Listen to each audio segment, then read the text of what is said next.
Chapter 50 Crafting Space. You are listening at novelfull.audio. Come on, Yamakuma. Get up. Juk practically yelled out while kneeling down in front of the bear, grasping his blood-clotted fur. After the attack from that goblin knight, Yamakuma lost most of its health, and due to the place where he was hit, he also gained the bleeding effect, meaning that he was slowly but surely bleeding out, and Juk didn't know what to do. Calm down, Juk. Here, feed these to him. Aizen said and grabbed a handful of health pills out of Bree's backpack, then handed them to Juk. The monkey man simply looked at the tiny red spheres and nodded at Aizen. Thank you, he said, and held the pills in front of Yamakuma's mouth. Eat, please, just eat these. You'll feel better afterward. Juk told the bear, who slowly opened his eyes and moved his head closer to Juk's hand, carefully eating the pills one after another. After the first few, Yamakuma became more energetic again, and the wound on its belly began slowly closing up, and Juk could confirm that the health of his tamed beast was getting close to its max again. He sighed out loud and rubbed his bear's head, looking over to Aizen. Thanks. Yamakuma nearly bled out. And I don't know what I would have done if he had. Don't worry, I've got more than enough of these pills anyway. Just glad that he's okay. Aizen said and turned around to see where Bree was, and when he saw that she was far enough away that she wouldn't be able to hear them, turned back to Juk and whispered to him. How does it work in other games? If Yamakuma had died, would he be gone forever, or would he be able to come back? He asked quietly, and Juk shrugged in response. I'm not sure, really. I don't even know what happens when we die. Obviously, we'll respawn, but I don't know if there's going to be any penalty of some sort. Oh, and we didn't have the chance to do this before, but here. Let's see how this works. Juk sent you a friend request. Accept. Aizen chuckled and nodded. Yes, of course. He said, and then immediately got a notification that told him that Juk and Aizen were now friends in .game. Great, now we can chat even if we split up again. Juk said with a smile and waved his notification away. Aizen smiled softly and looked at the half of the broken pole in Juk's hand. What a shame. You don't have any replacement somewhere, do you? Aizen asked, and Juk shook his head while holding the shattered weapon in front of himself. I guess the only thing we could do until I buy a new one somewhere is to only rely on Yamakuma and Aotori. Juk, did you forget who I am? I'll make you a new weapon, don't worry.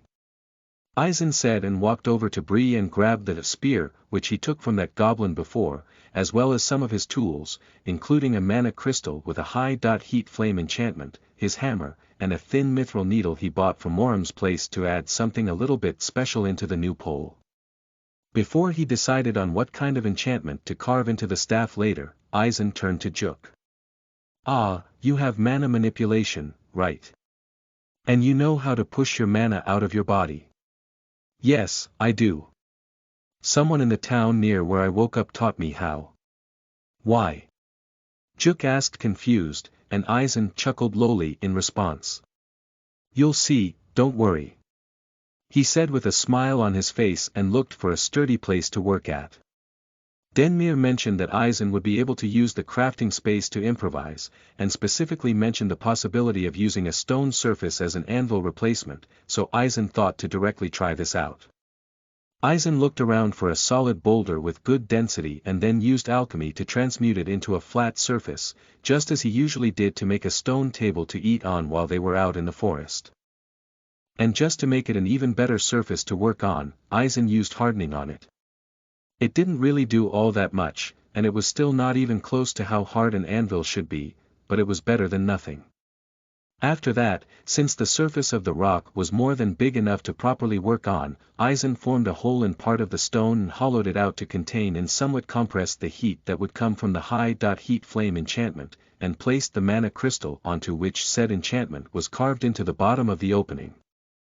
He grabbed the metal pole and thought about what to best do with it. Of course, it was easiest to simply flatten out the sharpened end, but that was just boring. And Aizen didn't want to make something boring. So, Aizen thought up a nice idea. But first, he needed to figure out how his crafting space skill worked. If he took it literally, it might be a physical space or area in which Aizen would create something.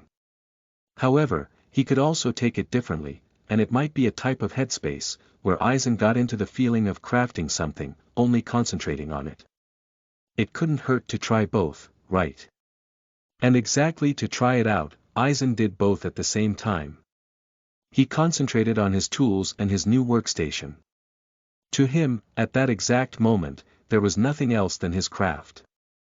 Nothing else than the hammer in his hand, and the idea of a creation in his mind.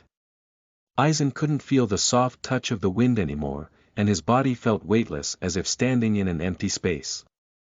It was as if his own body was absent, and the whole world only consisted of what he needed to create. Crafting space skill activated, designated use, blacksmithing, affected area, 3-meter radius around current position. All non-blacksmithing capabilities are lowered by 5% while inside affected area. All blacksmithing capabilities are raised by 5% while inside affected area. Entities beside Aizen will retain their regular capabilities while inside affected area. Immediately, something like a bubble formed around Aizen. The inside of it was completely vibrant, filled with color even more than before, while the outside of the bubble darkened and lost its color. With a grin on his face, Aizen cracked his knuckles and got to work. He poured his mana inside of the flame enchantment, and immediately the inside of the opening began to glow from heat. Usually, Aizen would expect the rocks to suffer from it, but right now it just seemed like a regular forge. So, Aizen held the end of the metal pole into the fire, grabbing the other, cooler end of it with a rag since he didn't have any tongs, hoping that the crafting space would also help in making sure he wouldn't burn his hands. Aizen waited for a few minutes until the pointed end of the steel pole shone a bright yellow. He held it over the flat stone surface and grabbed his hammer, slowly flattening out the end of it and fixing small uneven parts all around the outer surface by heating up specific areas and then smoothing them out with his hammer, while at the same time thickening the whole pole up. This made it a little bit shorter, but since Juk's height was below average, this was actually better for him than in its regular size. Aizen could feel every hit against the steel more intensely than usual, as if his body copied the vibrations that were produced in the pole when metal hit against metal. The sense he had for his creation rose to levels he hasn't felt in a long time, and it filled Aizen with a sense of ecstasy. Now that Aizen was finished with the metal base of the pole, he concentrated on the space around him, loosening his concentration on the object in his hand, while once more taking the area surrounding him into focus. Soon enough, the bubble burst and the greenery around him lost its grayish color and regained its natural beauty and brightness. Crafting space skill deactivated, effect dispersed, Aizen set down the pole onto the stone slab that he just used as an anvil and thought about the next step. And although he didn't really need to, as he could do the next few steps with everything that he had, Aizen decided to try and activate his crafting space skill for alchemy as well. He knew that there wasn't really anything around that had directly to do with alchemy, but if he could activate it even then, it would be a great practice to be able to do so quickly and naturally. So, Aizen concentrated on his goal, and he concentrated on both his crafting space skill as well as his alchemy skill, especially the way that both of them felt like to him.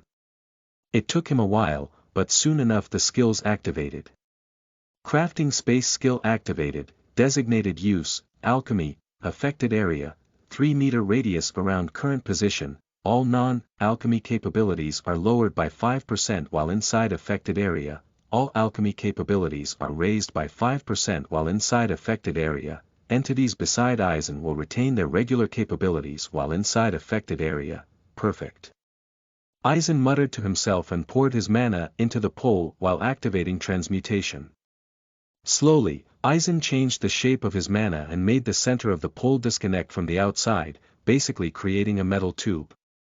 Following this, Aizen grabbed a handful of the mana crystals that they got from these rank 3 goblins, and infused his mana into them.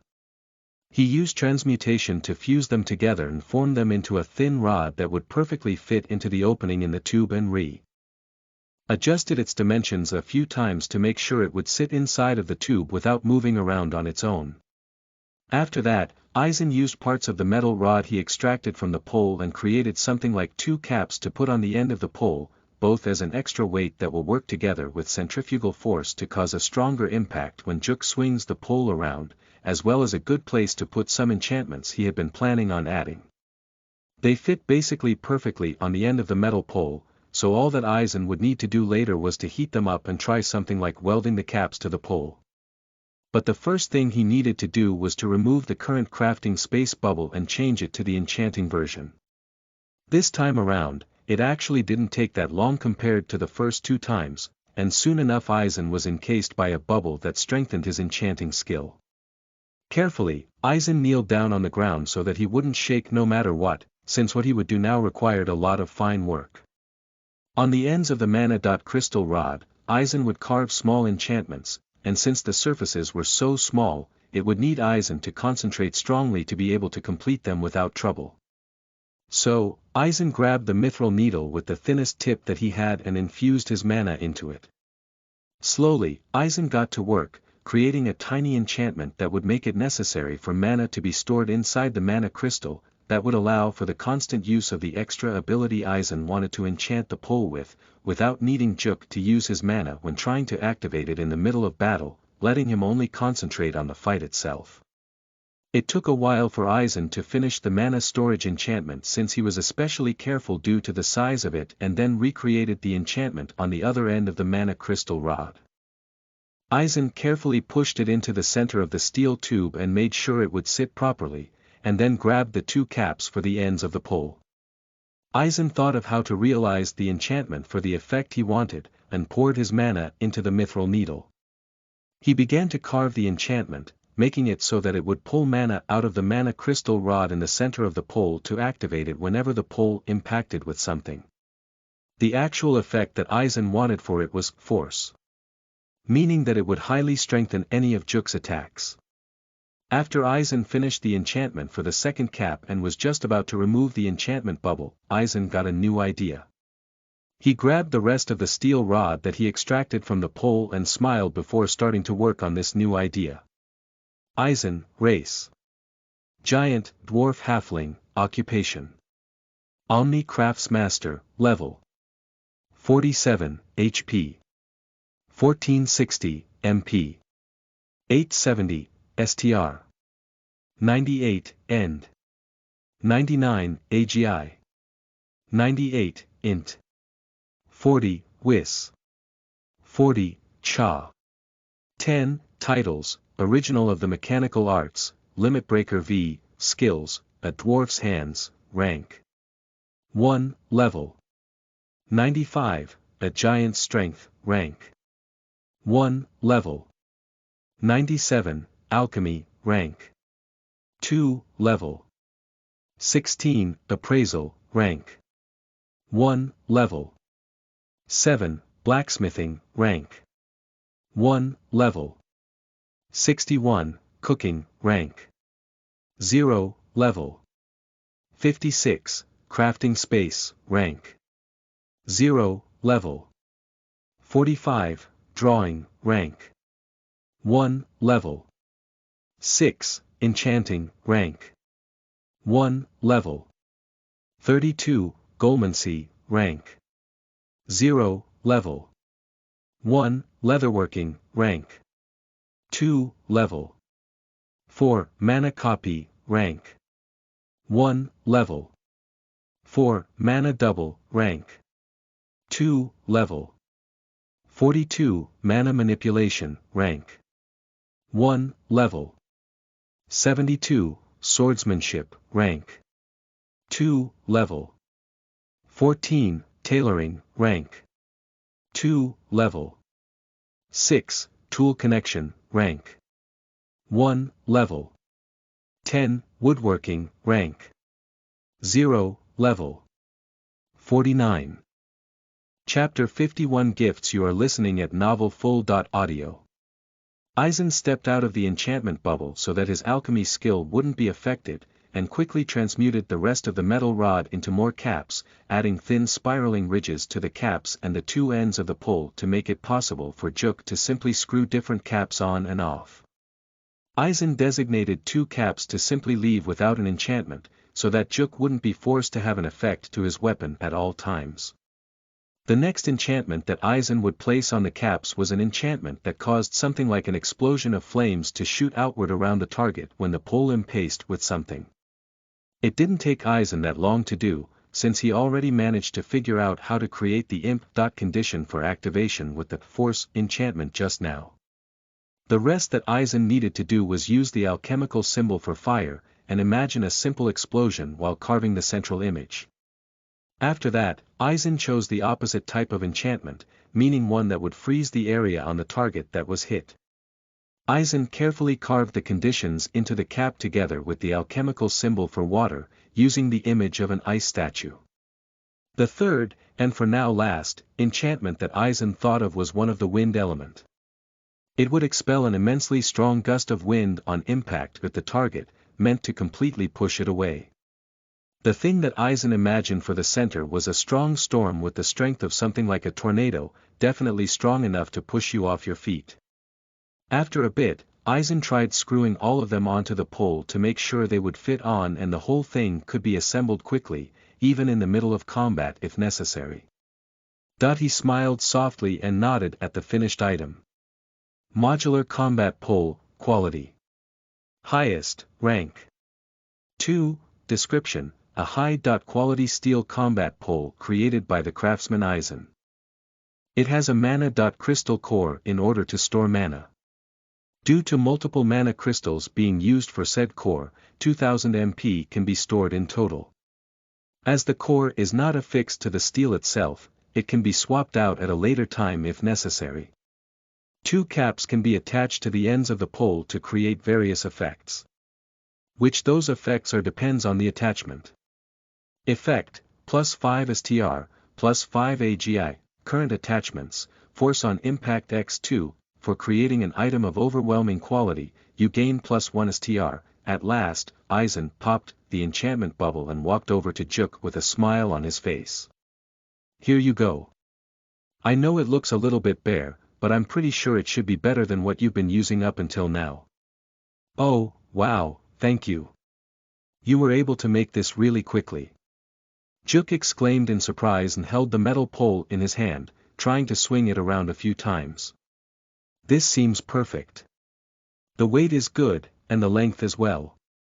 I saw that you screwed these caps on just now, so what's that about?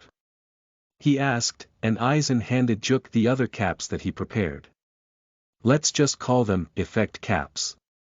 Basically, you can switch them out to get different effects on impact with an enemy. The one you have on right now will give your pole extra impact. These ones here cause either an explosion, freeze the enemy, or push them away with a gust of wind. And then there are 2 caps to just put on in case you don't want any effect for the pole. The way it works is pretty simple, you just have to take off the cap and pour mana into the crystal until you can't anymore. In total, it can store 2000 MP, so I would just add a little bit into it whenever a fight is over so that you don't pass out by trying to fill it up all at once. Just try the different caps out sometime.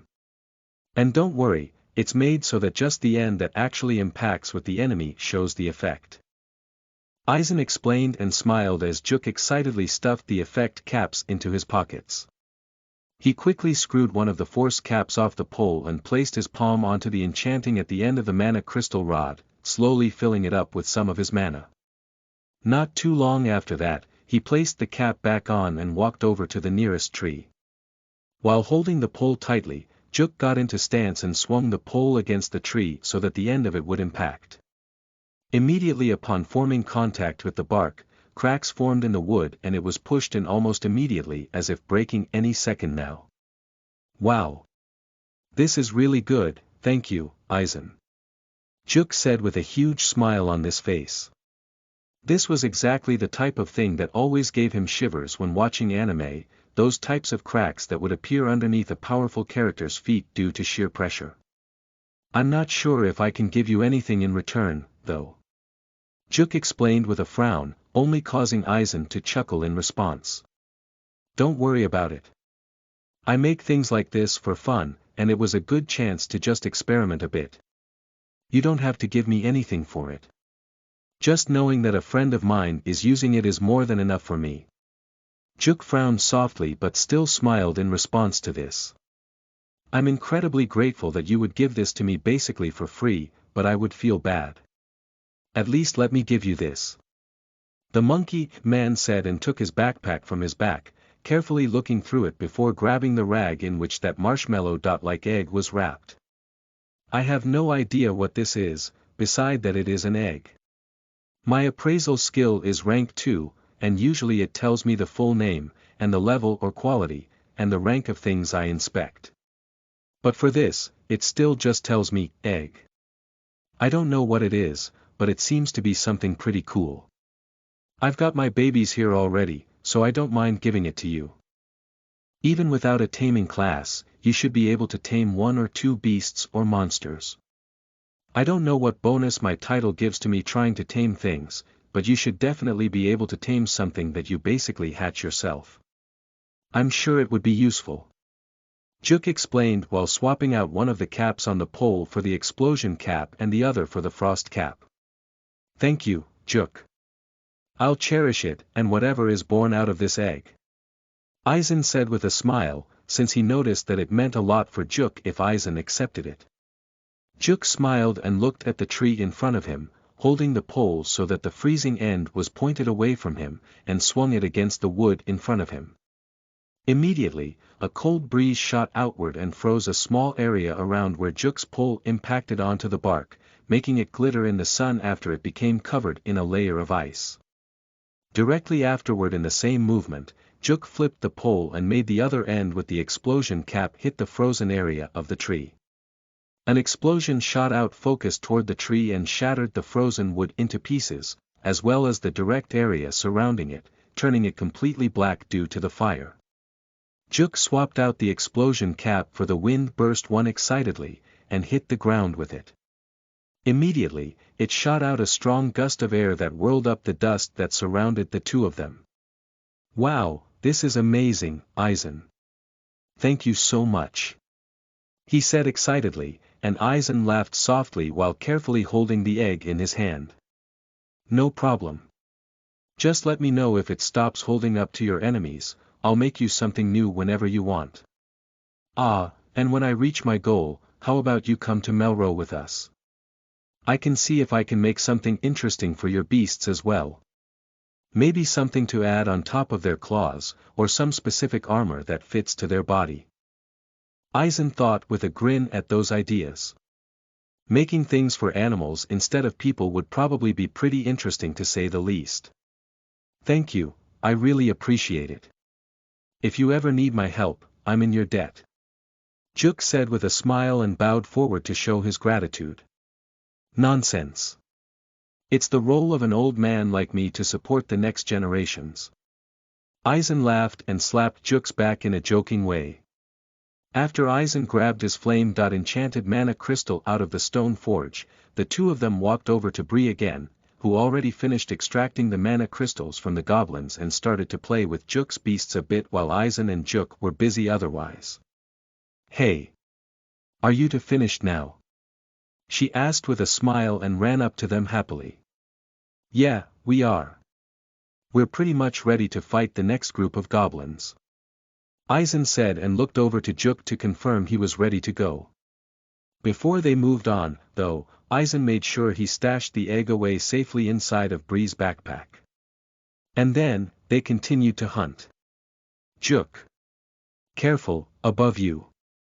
Aizen yelled out when he saw that an assassin goblin jumped down from a treetop toward Juk after the old man managed to slay the goblin in front of him and was just about to move on to the next. Since Juk was currently fighting against the goblin in front of himself, a goblin shield bearer, Aizen did his best to hurry forward and defend against the aerial attack directed toward his friend. He swung his sword to the side above Juk's head, perfectly hitting the goblin's chest and slinging it to the side. Immediately after it rolled on the ground and tried to get back up, Aizen slashed his sword downward and cut into its shoulder, nearly cutting off its whole arm and basically letting it hang loose on only a few pieces of flesh. Swiftly, while pulling the Zweihander out of the wound, Eisen slashed it toward the goblin's neck, cutting it open so that the goblin quickly died in response. Eisen turned around and looked behind himself, seeing that the fight was now over. "Thanks for that, Eisen. I really didn't notice that goblin there." Juk laughed embarrassedly while scratching the back of his head. "Don't worry about it. Glad you're fine, kid." Eisen smiled and looked at the notifications he missed during combat. It seemed like Eisen leveled up again, so he quickly put his 5 new stat points into his INT and WAS stats, and then looked at the 2 rank.up notifications that popped up as well, which immediately made him glad that he started using his Dwarven racial skill during combat as well to help out with his sword control.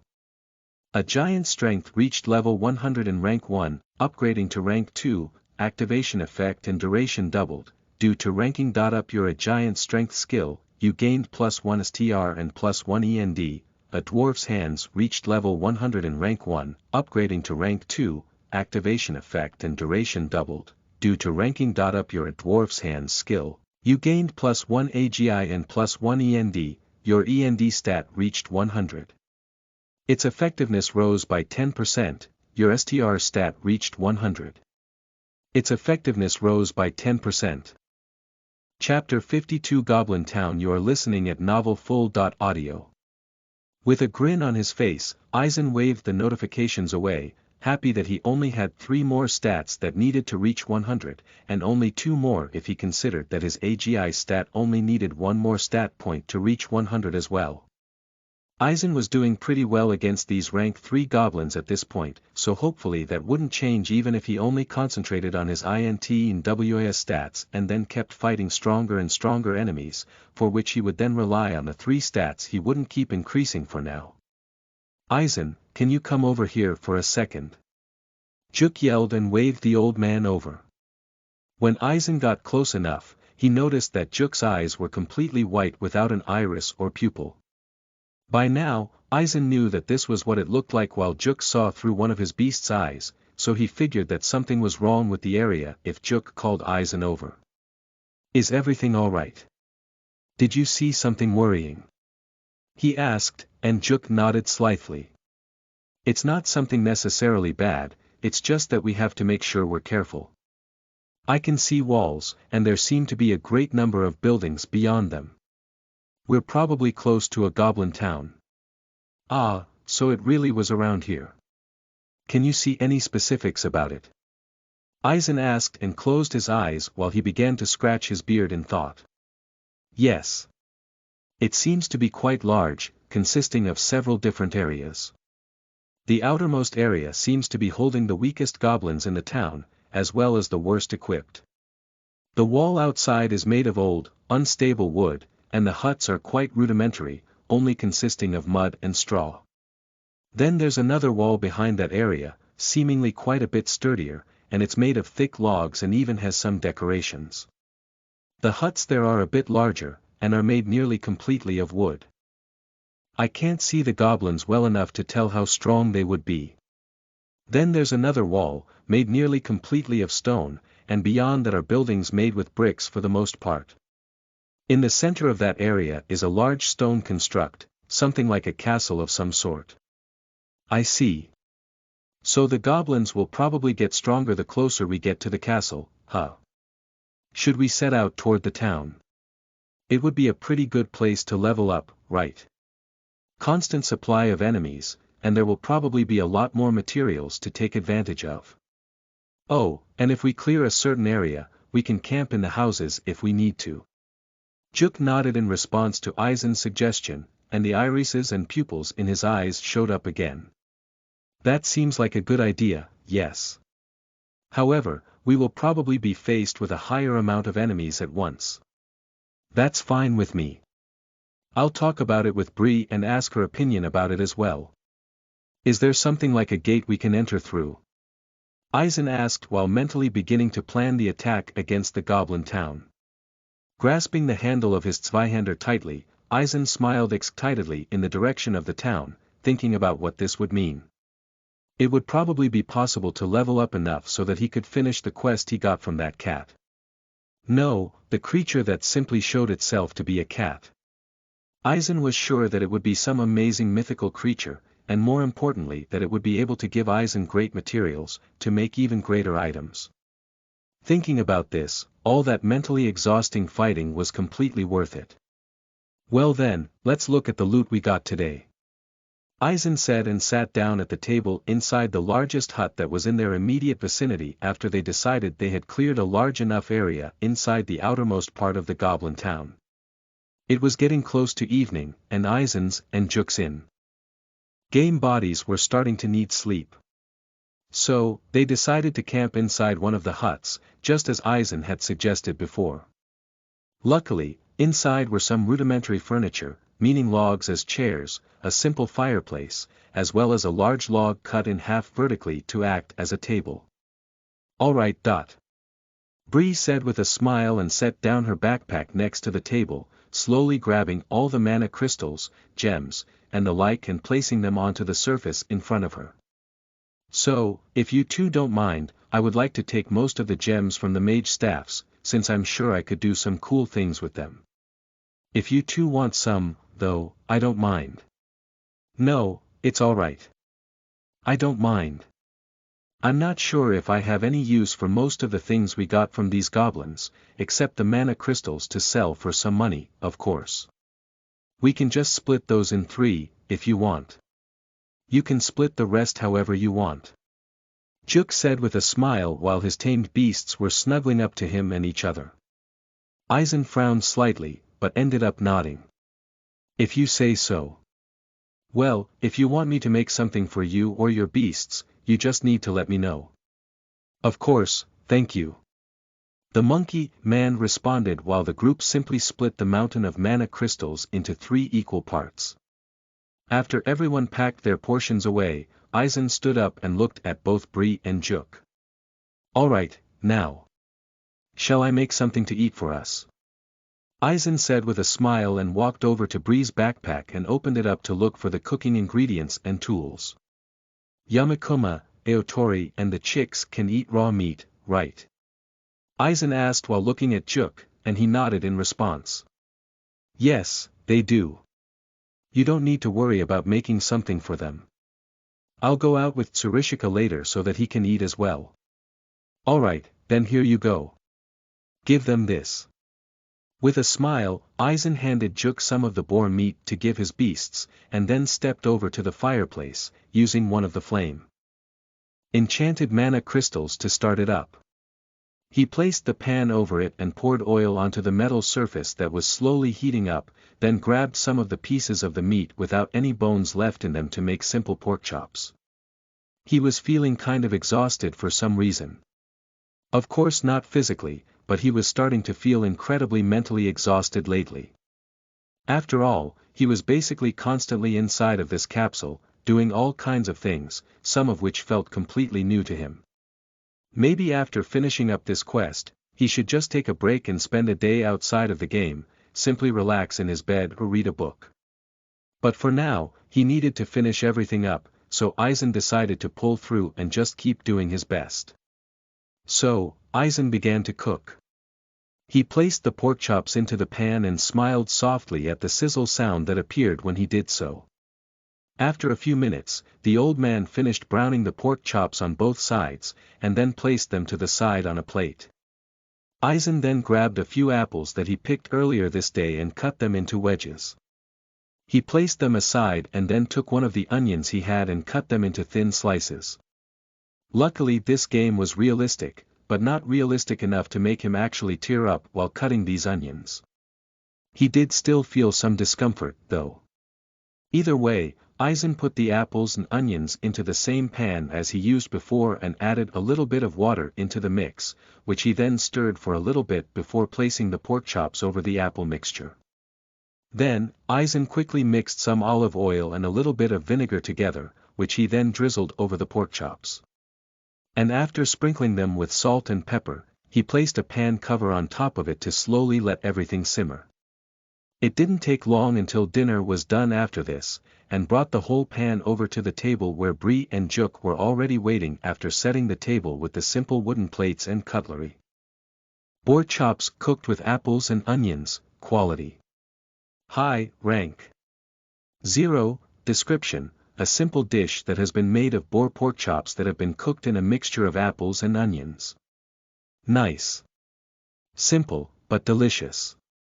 Eisen muttered to himself after reading through the information about the dish he prepared, and then continued by serving the food to his companions. Thanks for the meal, Eisen. Juk smiled and folded his hands shortly before starting to dig in. Thanks for the food. The Fei.Kin Bree said with a smile that exposed her pearly white teeth. Smiling, Eisen thanked the both of them, and the trio began to eat. After laughing and talking for another 1 or 2 hours, the group decided to go to sleep, with Bree standing on guard first, then Eisen, and then Juk, just in case that some goblins were to wander around into the hut. But just before Eisen wanted to lie down, he saw something weird. It seemed like Juk fell asleep before him, and his body was quickly turning into wood, as if someone had simply carved a statue of him. And it wasn't only Juk's body, even his pole turned into simple wood. After all of these parts of Juk transformed, his body became slightly overgrown here and there, with moss growing primarily on his back, and a small flower beginning to bud on the top of his head. Juk's beasts seemed to just instantly fall incredibly lethargic, and nearly all fell asleep not too long after Juk did. Was this what it was like for players to log off? Eisen looked around and made sure that Bree couldn't see them just now, and moved up to the monkey man. Wood, trying to see if his body was now truly just wood. And it seemed so, at least judging from the feeling of the material and its roughness, but Juk and his beasts were suddenly incredibly heavy, so much that Eisen wasn't able to even budge him in any way. This was probably a protection against attacks from other players while you were offline, but wasn't this kind of a waste of space? Would there just be wooden statues standing around everywhere once other players got to play? Or maybe this was different for Juk since he was one of the originals. Only time would be able to tell him that, but he was still curious, so Eisen called Bree over. She was incredibly surprised to see Juk in such a state, although in a different way than Eisen expected. Bree wasn't surprised that such a thing was possible, but rather that Juk was in possession of this ability. She explained to Eisen that this was something actually quite amazing, as it was supposed to be a physical protection in weak moments that was only attainable at high levels, but was connected to one's soul. So Juk probably had a really high level at some point. Even something like this can't be stolen through stealing experience. Although, whoever took it might be able to use that ability now as well. Wait. Can you do something like this as well? I haven't seen you sleep before, so it might be. Do you want me to tell you when you wake up? She asked with an excited smile, apparently happy to be able to gather this type of information, and Eisen chuckled lowly. Yes, sure. Thanks. I'll talk to you later then. Eisen said and laid down on the ground of the hut, slowly dozing off. Chapter 53 Elements. You are listening at NovelFull.audio. Since Eisen chose not to log off for this in-game night so that he could properly wake up when needed, it felt nearly instantaneously to him until he woke up when Bree called out to him a few times. Good morning. Anything happen while I was asleep? Eisen asked and rubbed the sleep out of his eyes. Nope, nothing really. It was completely quiet outside. But more importantly, I saw you change. Bree said with an excited grin. When you fell asleep, you completely turned into metal. You had quite a little bit of rust growing on your body, though. Eisen listened to further explanations from Bree on what his body looked like, and then began to laugh loudly. A rusty old body, huh? Of course that's it. He smiled and sat down on one of the wooden stumps that acted as chairs, leaned back against the table while looking at Bree. You can go to sleep if you want. I know you say you don't need much sleep, but I'm sure that you still need a little bit. And you've been working hard for the past few days as well, so just relax for a bit. Thanks. I'll take a nap, then. Just wake me up when something's going on. Bree said and stretched slightly, opening her mouth widely in a yawn. Good night. Aizen chuckled and turned around to look at the table in front of him. Maybe he would be able to train something that he hasn't in a while. His magic manipulation. Just trying to form things with mana was incredibly fun to Aizen, even if what he made didn't seem to have any real use other than being aesthetically pleasing and fun to play around with. And if he would manage to rank his mana manipulation skill up again, he would finally be able to continue with that lesson in the book that Moram gave him. Aizen looked around to try and figure out what to do with his mana, until he laid eyes on Aotori. He could just copy her using his mana copy skill, but Aizen would probably gain more proficiency if he actually did everything manually while using her as a simple reference. So, Aizen pushed out some of his mana out of his palm and formed it into a sphere. Then, he slowly turned the round sphere into a more lengthy shape that was supposed to be the bird's body. Out of that body, Aizen pulled 2 wings, and resupplied the structure with more mana due to the amount that was necessary. And at last, Aizen added 2 legs, finishing up the base structure for the bird. But now it was time for details. Part for part all over the bird's body, Aizen turned parts of it into feathers of different sizes depending on where they were placed, and then added facial details. That meant that Aizen formed eyes and a proper beak on the bird made of mana. Done. Aizen muttered to himself with a grin on his face and started to try and control the mana bird's movement. Since it was made of mana, it wouldn't have any problem floating around. So, slowly but surely the bird began to move its wings up and down in a natural way, and took off from the table according to Aizen's mental commands. Well, you could say it was technically flying, but it really didn't look like it was actually. It was just unnatural. Like a badly animated scene in a movie or something. At least my mana manipulation went up. If I ever want to really try, I might have to see if I can get some kind of skill through using mana copy on Aotori or something like that. Anyway, shall I go for Yamakuma next? Aizen asked himself quietly and pushed out a large amount of his mana out of his palms, preparing some of the mana pills in case he needed them, and began to work on the next mana creature. Mana manipulation reached level 100 in rank 1, upgrading to rank 2, it is now possible to infuse elements into mana. Due to ranking. Up your mana manipulation skill, you gained +1 INT and +1 WS, congratulations. You've reached an important step on the path of magic. You can choose between these elements: earth, fire, water, wind. Light, dark, due to your own nature that has been derived from your actions so far, 2 elements have been found to fit best to you, and are recommended to be chosen from. Earth, fire. Due to your occupation, a special combination has been found out of your recommended elements. Flame of the earth, it is possible to preview all of these options. I see. Aizen muttered to himself and looked at the 3 lists in front of him, and since it was possible to preview the possible elements, Aizen thought it would be a good idea to do so before making a bad choice. First, Aizen concentrated on the dark element to see what it was about, and in front of him a new window popped up. Inside that window was a list of what was possible with it, with different illustrations about what it looked like.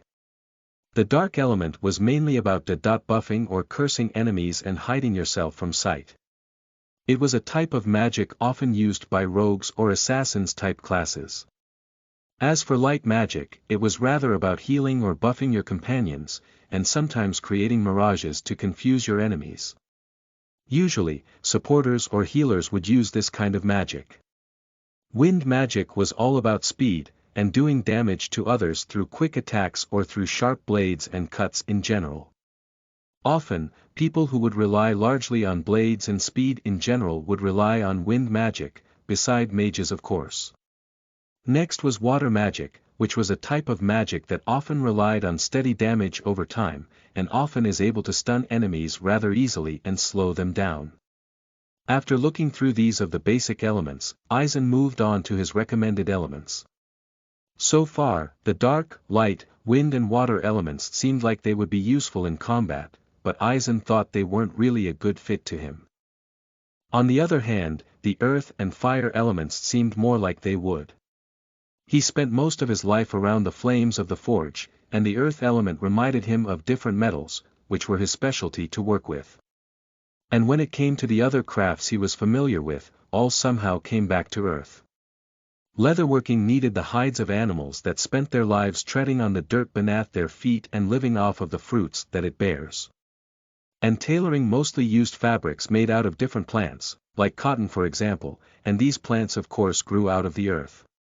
These two elements immediately spoke to him when Aizen thought about it that way. Fire magic was about large amounts of instantaneous damage, and oftentimes about large area attacks. The ones that would use fire magic were those that wanted to do as much damage at once in burst attacks to kill their enemies quickly. And at last out of the two recommended elements, earth. It seemed to had a lot to do with defense and changing the environment around you to your advantage. The ones that would use this were the tanks that would take on the brunt of enemy attacks. Of course, all of these magic types were also used by normal mages, who had a lot higher variety of possible attacks in their arsenal. But lastly, Aizen was most curious about the special combination that was created through his occupation. Flame of the Earth magic. Excited to see what it would be, Aizen concentrated on it and carefully read through the description. It told him that this special element had parts of both fire and earth magic, but was largely meant for utilitarian use rather than combat use. However, it didn't tell him much more. At the end, it told him that it was meant to just be explored. For some reason, this absolutely thrilled Aizen. So he cleared his throat and quietly said, "I choose Flame of the Earth magic as my element." Magic element assigned, Flame of the Earth magic skill learned, and so, Aizen grabbed the book he got from Moram, and flipped it open to the chapter where he couldn't continue anymore, prepared to start practicing further. Chapter 54 Flame of the Earth. You are listening at NovelFull.audio. Aizen grabbed the book, How to Control Your Inner Mana, that Moram gave him before and flipped it open to the chapter where he couldn't continue the last time he started practicing with its help. How to infuse elements into your mana, huh? No wonder I had to wait until I got mana manipulation higher. The old man muttered to himself after starting to read the different steps. First, Aizen needed to create a base that would be infused with the element. Usually, you would do it without such a base, and then simply expel the pure elemental mana. But for now, Aizen had to use all extra steps to get used to how the element felt. This way was also used if you wanted to create complex constructs of a certain element, since pure mana was much easier to form and control than elemental mana. First, Aizen needed to find the source of the Flame of the Earth element inside of him. It was supposed to be similar to the way that his mana had such a unique feeling, as if both hot and cold at the same time while it was moving around his body, similar to his own blood. So, Aizen tried to close his eyes and feel his mana. He followed it back to its source, the same place where his heart was. While it was the source of his bloodstream, apparently it also was the source of his mana stream. But at that place, Aizen found something new that wasn't there before. It felt to Aizen like a small flame, but at the same time somehow had the solidity of earth. It felt weird and just as contradictory as his mana, but Aizen knew that this was what he was looking for. It was the source of his new element. Now Aizen could actually do what this chapter of the book was supposed to teach him. Infusing his element into mana. After forming a small sphere of mana above his palm, which he was able to do nearly instantly at this point, Aizen concentrated on his element again. He moved it slowly throughout his body, from his chest to his hand, and pushed it out through his skin similar to the way he would with his mana. Without actually forming anything on its own, Aizen could feel that the element was instantly absorbed by the small sphere, and the old man could have his first look at this new substance. It behaved completely like a flame, moving around slightly with the air current and Aizen's breath pushing against it, but it seemed to be completely made of dirt. Slowly, Aizen placed his finger against the flame.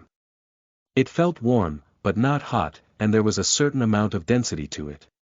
It wasn't as dense as normal dirt, rather very loose sand that was floating around. This is interesting.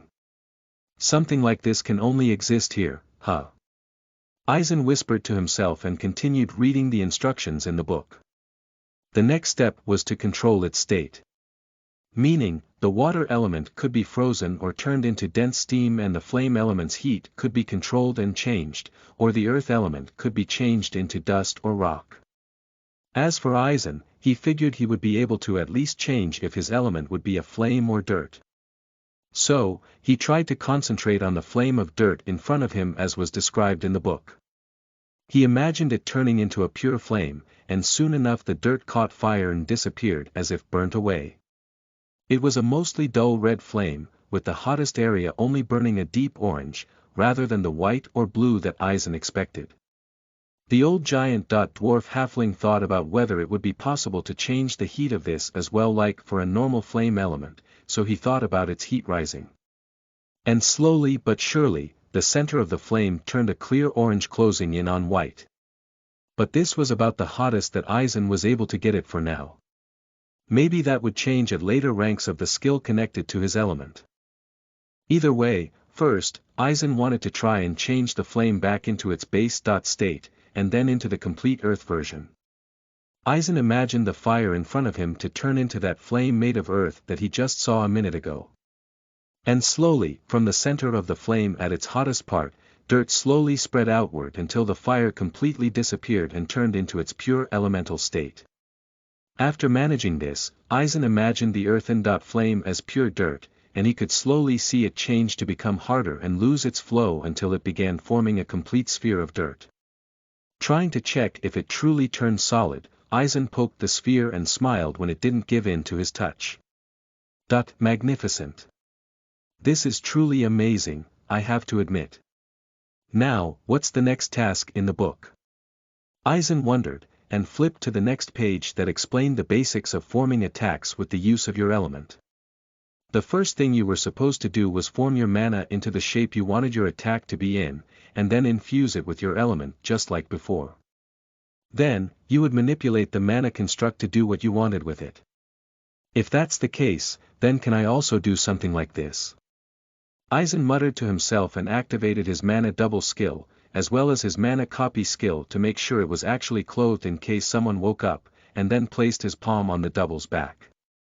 Eisen slowly pushed out part of his elemental essence again and into the double's form, then watched as it was slowly filled out with that earthen flame. Interesting. So it does just work like that. Eisen said with a slight grin and nodded in approval. Next, Eisen tried the same thing as before and slowly changed the double's body into pure flames, and then into its completely earthen state. After fully getting a feel for this element, Eisen followed one of the examples in the book. A simple magic arrow as a beginner spell. Eisen unsummoned his mana globules and expelled some mana out of his hands, out of which he formed a simple stick with a pointed tip. It didn't need to be amazing, just something to test this out with relatively quickly. He infused that mana arrow with the flame of the earth element and watched as it took on its, to Eisen, unnatural state. Slowly, Eisen opened the door slightly and with deep concentration shot the arrow up into the air.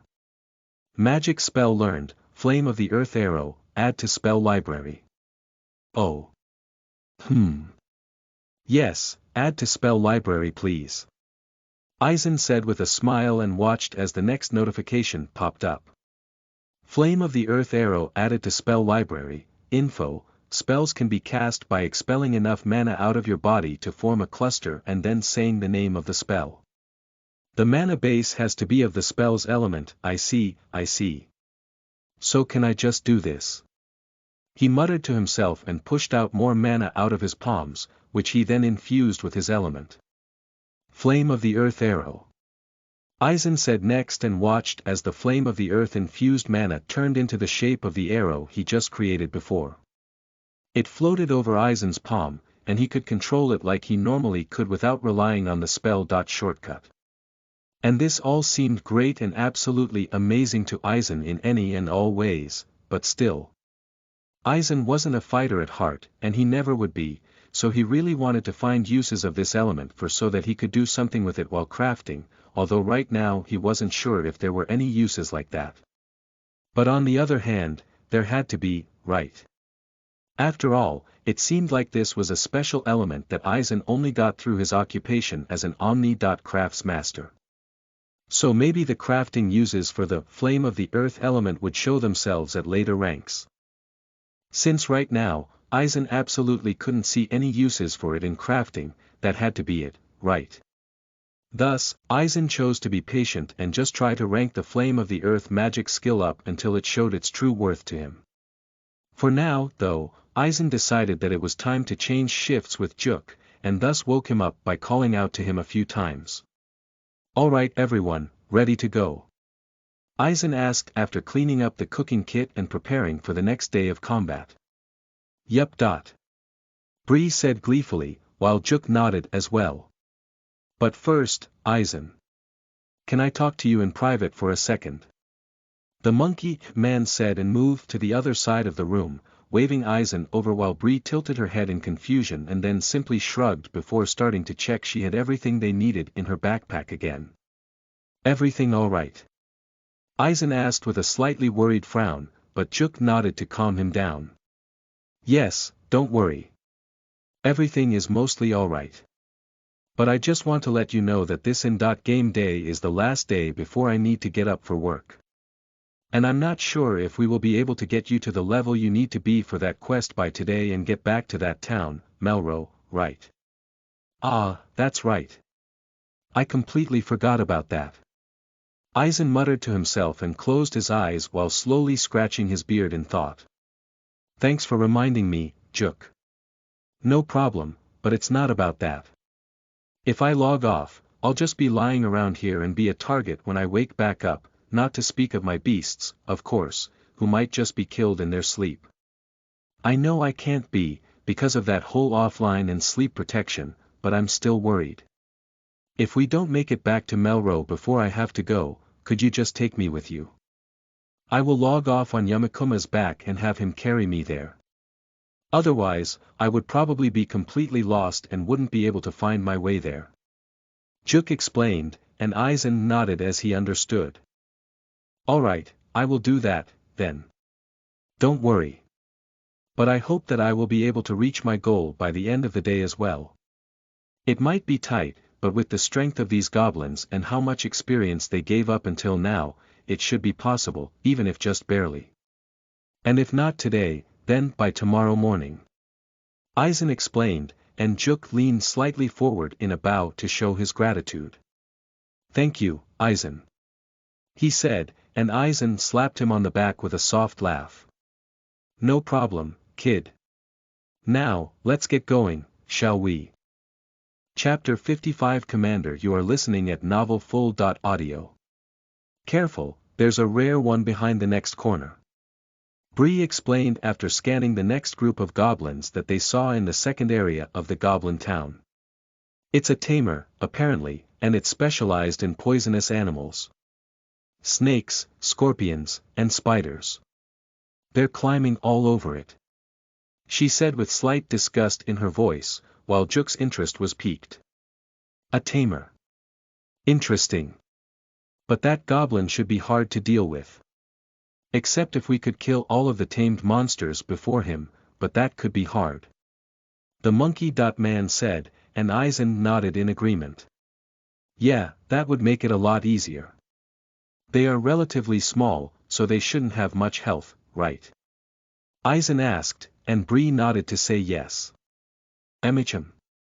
These ones do a lot of damage, but they have neither high health or defense. Then maybe I could try something. I told you about my element, right? I've got an idea of what I could do with that, but it will have to be the first part of the fight. Otherwise, the monsters could jump off of him and attack us before I can do what I want to try out." Aizen explained, in response to which Bree and Juk nodded, trying to help out whichever way they could. So, Bree buffed Aizen's magic attack while he moved around the building they hid behind to a better position. Eisen pushed out his mana and spread it to a space large enough to encase the goblin hole in its mist-like state, and then infused it with his element, watching as it turned into a giant ball of the earthen flame. Eisen tried to change its state so that it turned into complete dirt and then loosened it up until it became more like sand, since he couldn't turn it fully into dust just yet. Then, after signaling Bree and Juk that he would start now, Eisen shot the sand forward as quickly as he could and stopped it right around the goblin tamer. It was surprised, and its monsters nearly jumped off of its body, but before then Eisen managed to change the state of his element again into its full flame state, causing it to explode outward. Luckily, this was enough to nearly immediately kill most of the monsters that crawled all over the goblin's body. Magic spell learned, Flame of the Earth Sand Explosion, add to spell library. Yes, add to spell library. Eisen muttered out while sprinting forward toward the tamer to finish it off, while Bree instantly buffed the group of goblins and Juk's beasts hurried forward as well. Eisen slashed his sword sideways while the goblin tamer tried to block his incoming attack with the wooden staff it was holding, that simply snapped in half on contact with Eisen's Zweihander, and since the fire already damaged the goblin as well, it was easily killed by 2 more slashes from Eisen's sword. So, Eisen turned around and looked at the other goblins, most of which were taken care of by the others in Eisen's party already. And as such, Eisen helped his friends out by attacking and finishing off the goblins that Juk's beasts were fighting against by stabbing them in their back, allowing the beasts to support their master by fighting against the last standing goblin with him. You are now level 67, great. Eisen smiled in glee when he saw that level up message. Leveling up was incredibly easy for the first few hours that Eisen, Bree, and Juk entered the second area of the goblin town due to the sheer level of the goblins. There was a simple reason for that. While the goblins got stronger the closer to the castle, they also seemed to become more intelligent, and as such oftentimes had classes like mage or cleric that required such intelligence. Sure, there were still a few physical combatants, but those were in the far minority of the goblin groups. And since this meant that the goblins didn't have great physical stats, they were easily and quickly killed even in large groups as long as the party had the proper tactic for the attack. And it also didn't take Bree that long to grab the goblins' mana crystals anymore, since by now she simply stabbed into their heart to create a small opening and ripped them out. The mana crystals were about the size of an index finger, so Bree didn't really have to look for them anymore as much, at least compared to when they were still the size of rice grains. So while Bree was grabbing the mana crystals, Eisen and Juk were gathering everything else that could be of use, like the gems from the mage's staffs for example, and then they moved on to the next group of interest. During this last fight, the only thing of interest was the gem at the end of the tamer's staff, which seemed to simply be a beast gem. Eisen would try to figure out what its effects were later, but for now, concentrated on combat. Eisen's new magic element also had to do with this speed, since he often used it to attack in simple ways before then slashing at the goblins with his Zweihander. He used it so much that his skill ranked up, giving him better control over the element and an INT and WAS stat each. And they managed to do all of this so fast that the party soon found their way to the gate leading to the third and last area that was in the immediate vicinity of the castle. There aren't any guards around? Bree asked curiously and looked around the closed gate, and then shrugged once she confirmed this. Well, better for us, right? Eisen smiled and looked at the gate that was closed shut with a big lock in front of it. Juk tilted his head slightly and crossed his arms while seeing this.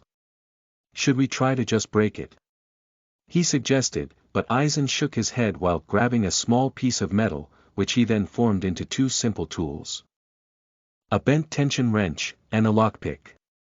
It's a fairly simple lock as far as I can tell, with only 3 pins.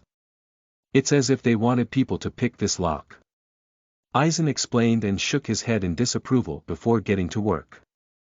It's not the first time he's picked a lock. After all, it was one of the best ways to properly understand the mechanism of a lock, so Eisen practiced lock-picking a few times when trying to construct such a lock mechanism in real life. Well, even then, this was the type of lock that Eisen didn't expect to find in a medieval scenario. After all, locks were constructed completely different back then compared to modern locks. But maybe this was to give an advantage to those that already knew how to pick them.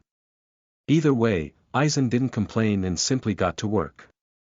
Eisen inserted the tension wrench at the bottom of the lock and applied slight torque to it, following which Eisen used the pick and looked for the weirdest pin, meaning the pin that stuck out most, which he then pushed upward and properly set in place.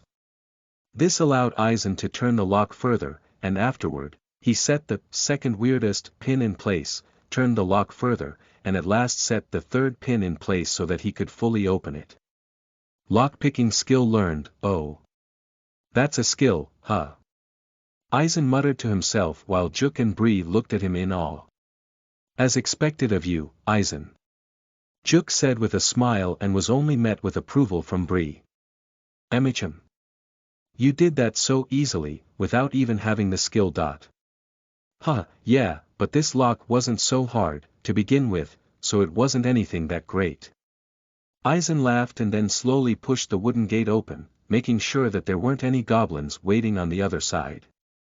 So, Eisen quietly moved through the gate and hurried to hide in the area between the closest building and the wall, waving over Bree and Juk. Alright, let's be careful now, we don't know what kind of goblins are around here.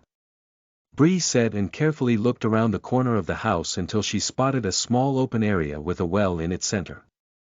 On the edge of that well sat a goblin that was about 1 or 2 heads taller than others usually were, wearing, for goblin standards, fine clothes.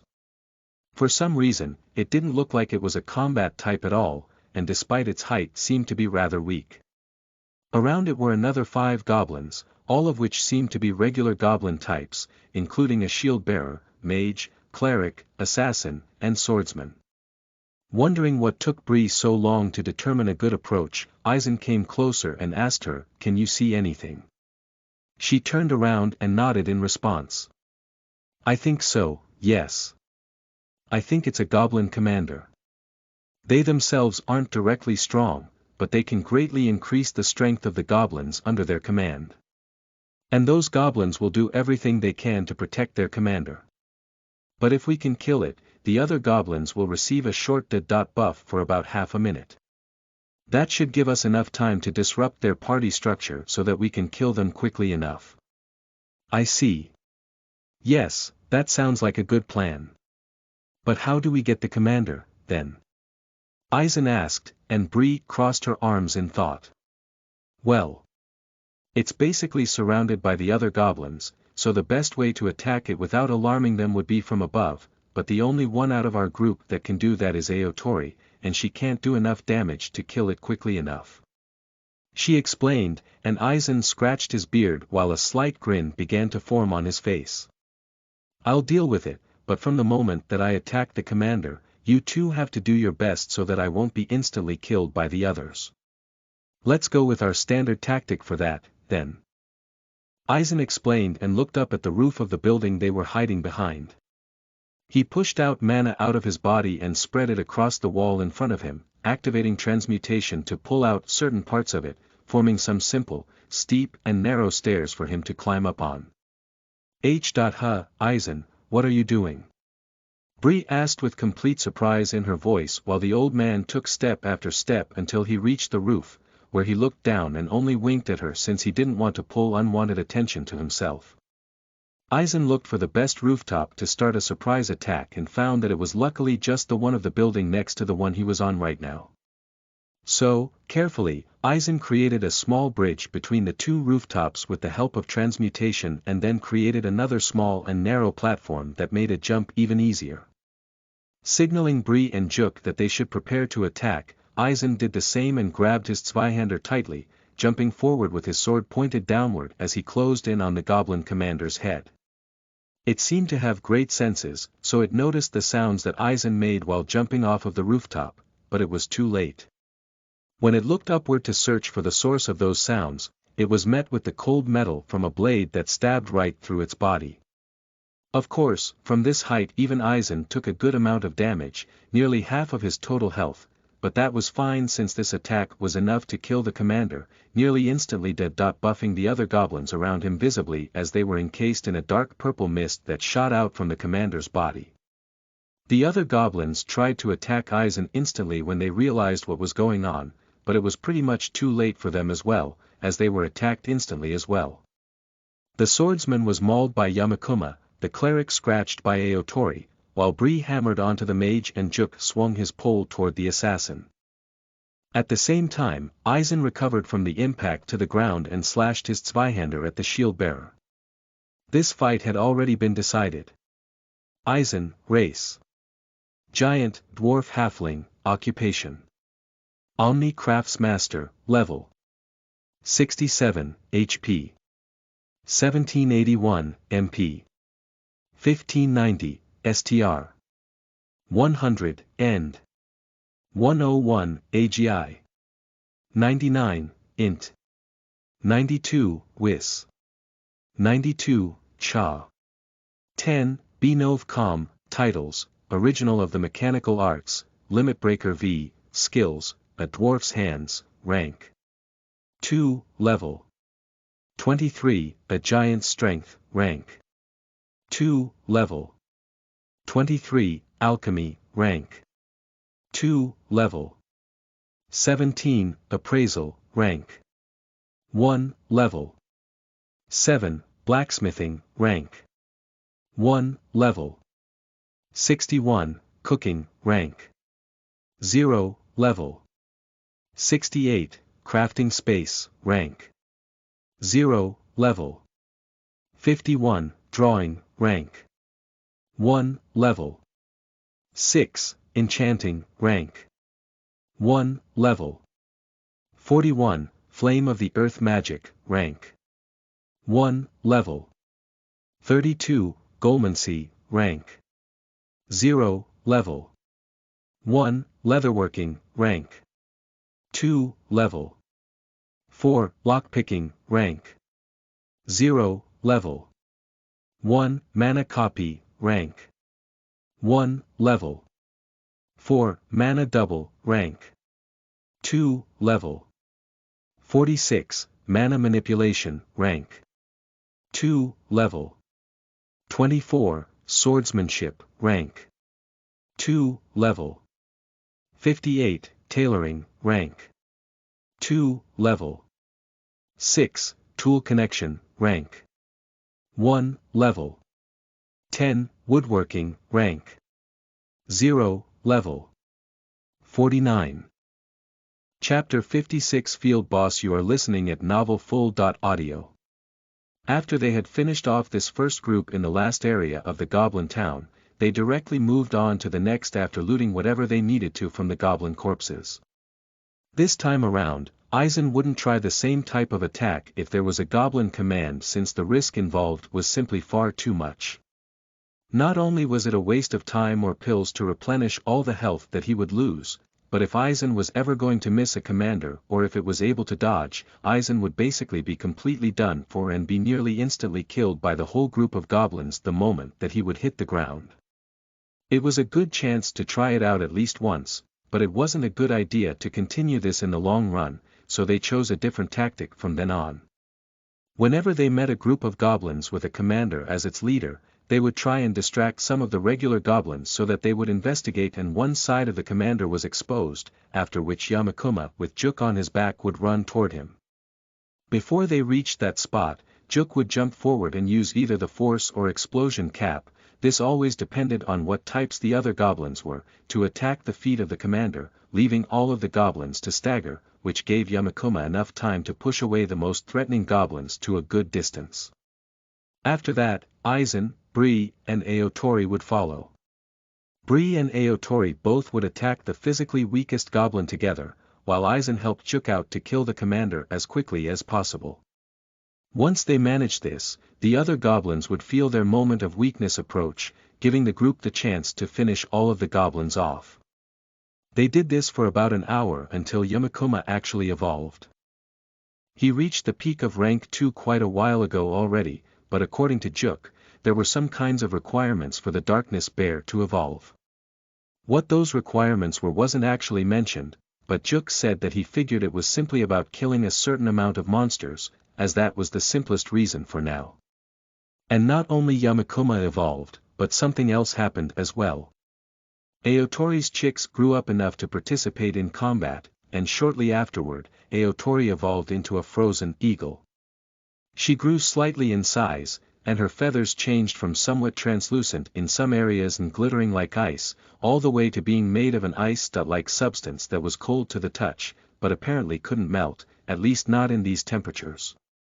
But most importantly, as Tsurishika didn't need to protect and take care of the chicks anymore, the 5 young eagles, as well as the stag, were able to do a little bit in combat. It was a mostly simple distraction, but this was already enough to give them a little bit of experience for their efforts. This would hopefully be enough to have them evolve soon enough and let them attack. It didn't matter too much to Aizen, though, since this was probably going to be long after Juk and Aizen split up again. After all, the way that Aizen and Juk would play in the future was largely different. Aizen would probably stop fighting in large amounts like this and spend some time simply crafting, while Juk seemed to be the type of person that would prefer a combat-related playstyle. And Aizen also didn't want to bring Juk to the place the mysterious cat told him about to finish the quest, since Aizen didn't know what would happen if he just brought someone with him. He and Bree decided together that she also wouldn't come. Again, just in case. Aizen didn't know what kind of creature that cat actually was, and didn't want to risk anything. Either way, for now, with the help of these other 6 beasts that would help distract the goblins, it was possible for the group to advance even faster. As such, it didn't take long for them to reach the final stronghold of this town, the Goblin Castle. On their way, Aizen managed to gain 3 more levels, meaning that as long as he leveled up one more time, the most important and hardest part of the quest would be done. Aizen put 1 stat point from leveling up into his AGI stat to bring it to 100, giving him the effectiveness increase for this stat, and then put the other points equally into INT and WS, meaning that both of them were just 1 stat point away from 100. There were 2 guard units stationed in front of the gate leading into the courtyard of the castle, which the group managed to take care of relatively quickly, after which they snuck inside and hid wherever they could while getting closer toward the throne room of the castle, where Bree suggested they looked for the Goblin King. Apparently, the Goblin King counted as some kind of field boss, and as such would give a lot of experience compared to other rank 4 monsters, but then again would give you quite a hard fight. Especially when it came to goblins, who were known to be incredibly greedy, you should expect to find some treasures. The Goblin King's level shouldn't be that high, so I'm sure we can handle it, even if just barely. Bree explained as the group got closer to the grand wooden door that leads into the throne room that was apparently completely detached from the rest of the castle. Overall, the castle wasn't actually that big. It only consisted of this large central room, thick walls, and 2 watchtowers. Got it. If the Goblin King is in there, we shouldn't expect it to be alone, right? Aizen asked, and Bree nodded in reply. Amicham. Especially because there aren't any goblins out here. They might have all gathered inside with the king. The Fae. Kin explained. Juk, there are a few windows on the sides of the hall. Can you look through them with one of the eagles to see how many goblins are waiting for us? Aizen asked, and the monkey-man nodded in response. Yes, I will try. He said and looked at Nagaratori, the smallest and quickest of the 5 young eagle siblings.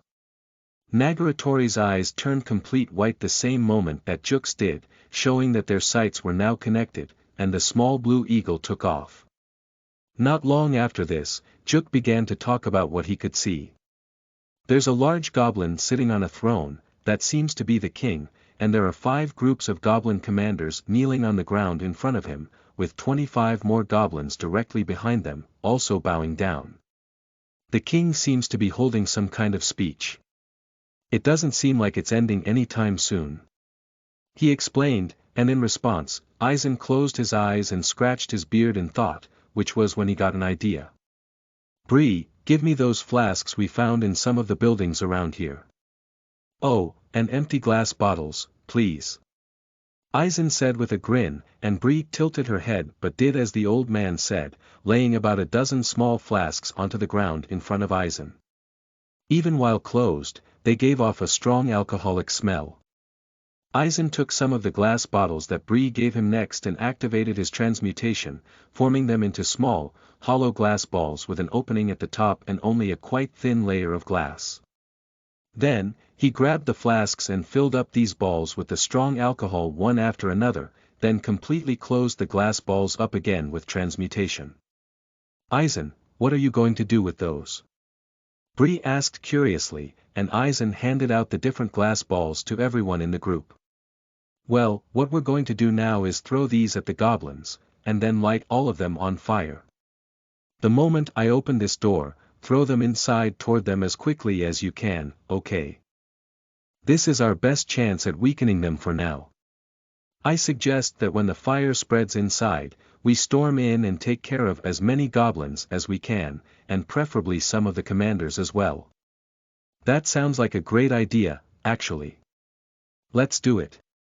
Bree smiled brightly and Juk nodded in agreement as well, but first gave some of the spheres to his eagles, one to each of the newly born, and two to Aotori.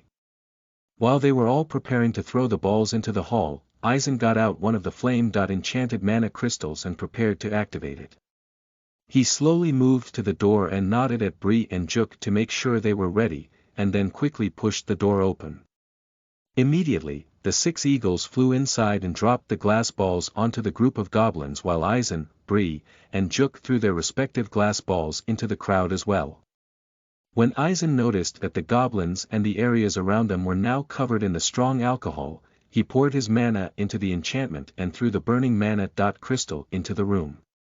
The moment that the flame came in contact with the alcohol's fumes, an explosion shot outward and lit up the room, slowly burning down whatever wood or fabrics were inside and spreading further through them. Luckily, some of the windows broke during that explosion which let the smoke escape to an amount while the flames continued burning. The goblins screamed loudly and that was the party's signal to attack.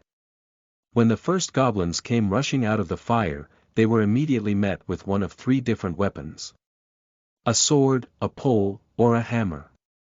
Due to them not carrying their weapons and being already damaged through the fire, the goblins were barely able to fight back in the slightest, which meant that one after another the goblins fell. And this was only accelerated once Eisen and Juk started getting rid of the commanders, as the common goblins got a buff one after another, and all of this while hidden from the king through the flames. After a while, the fire burnt out and what was left was only the party surrounded by a mountain of goblin corpses, while the Goblin King was watching in a mixture of disgust and boredom.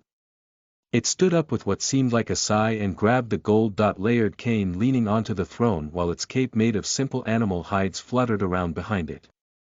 The Goblin King readjusted the crown on the top of its head and stepped down the stairs in front of itself onto the scorched carpet. When it stood there in front of the party, they could see that it was about as tall as Eisen was. The king looked the party up and down and scoffed at them, after which he held his cane in front of himself as if preparing for combat. Eisen looked to his left at Bree, and then to his right at Juk, nodding at both of them to make sure they were ready to go. The fire didn't do that much damage to them, but it still drained a little bit HP just due to the immense heat alone, so Eisen didn't know in what condition everyone was. The first to move was Bree, who raised her arms to cast a buff spell on the Goblin King and then cast a buff spell on herself and her teammates. Noticing the change in its condition, the king reacted as well and jumped forward at immense speed, so fast that Eisen could just barely react. He held his Zweihander in front of him and blocked the attack while the king's cane slid along the side of the blade and was caught by the parry hooks. Taking that chance, Juk swung his pole forward while having the force cap equipped and hit the side of the king's chest, pushing him back. This gave Eisen the chance to slash at it, but the sword barely cut into the goblin's skin. Noticing that the Goblin King was planning a counterattack, Eisen jumped back and looked at Juk, who quickly commanded his beasts to keep it busy. Eisen turned to Bree and pointed at her hammer. "I need you to help me out. With my strength alone I can't pierce the goblin's skin. Juk, can you use the frost cap in the center of its chest? Then I will stab my sword at that spot, and Bree, you please hit the end of my sword as hard as you can at the same time, all right. The both of them nodded at him and Juk quickly screwed off one of the caps he had on his pole, then screwed on the frost cap. Just at the moment that the king wanted to swing its cane at Aotori, Juk commanded her to move aside quickly and then took that chance to enact the start of Aizen's plan, stabbing the pole forward so that it came in contact with the king's chest, freezing over a small area of it directly above the goblin's chest. Instantly when Juk moved away, Aizen followed up and stabbed the tip of his blade toward that exact spot, and simultaneously with the impact onto the frozen skin was sped up with the support of Bree's hammer hitting against the hilt, giving the sword enough power to just slide through the front of the goblin's body, but it stopped when the blade hit the mana crystal that seemingly replaced the Goblin King's heart. And due to the immense vitality that creatures in this world had, the king wouldn't just die from that. It grinned at Aizen and grabbed his shoulders, trying to dig its claw-like fingers into his body. But Aizen wasn't dumb, he knew the density of mana crystals as well as their position. And even if it hadn't been there, this attack probably wouldn't have directly killed the Goblin King anyway. So, Aizen twisted his sword around a few times to create a large enough hole for the most important part of his plan. He pulled the Zweihander out of the Goblin King's body and threw it to the ground, grabbing the last of the glass balls that he just prepared and stuffing it right through the hole that Aizen just created, placing it in front of the goblin's mana crystal heart. This startled the king so much that it let go of Aizen to try and get rid of this foreign object, but it was too late, as Aizen already expelled some of his mana which he immediately infused with the flame of the earth element to push it into every little nook and cranny that it could enter, and then stepped back while mentally commanding the earthen flame to turn into pure fire and turn it up as hot as he could. The heat broke the glass and caused an explosive flame to shoot out of the Goblin King's body that only opened up more space that was then filled with Aizen's own elemental flames, surrounding the mana crystal to disconnect it from the goblin's body. And as such, the Goblin King lost much of its strength, but it was still standing, with the strength and vitality of a field boss. So, Aizen turned the heat down and dissipated his element at the exact moment that he pushed his arm through the hole in the Goblin King's chest, placing his fist around the cold mana crystal before he pulled on it with all his strength. The last thing that the Goblin King saw was its own mana crystal before it dropped onto his back, dead. Chapter 57 Mushroom. You are listening at NovelFull.audio. You are now level 71, Casanova title unlocked. With a smile on his face, Aizen stood there in front of the Goblin King's dead body, with a blood-covered mana crystal in his hand. He turned around and looked at his party members who were watching him with mixed expressions. They seemed to somewhat struggle to stomach the sight of Aizen basically pulling out a monster's heart, but at the same time were standing there in awe at that sight. Especially Juk, as it seemed like something right out of some kind of anime to him. Aizen chuckled softly and stepped over the king's body. "Bree, could you give me the water cup?"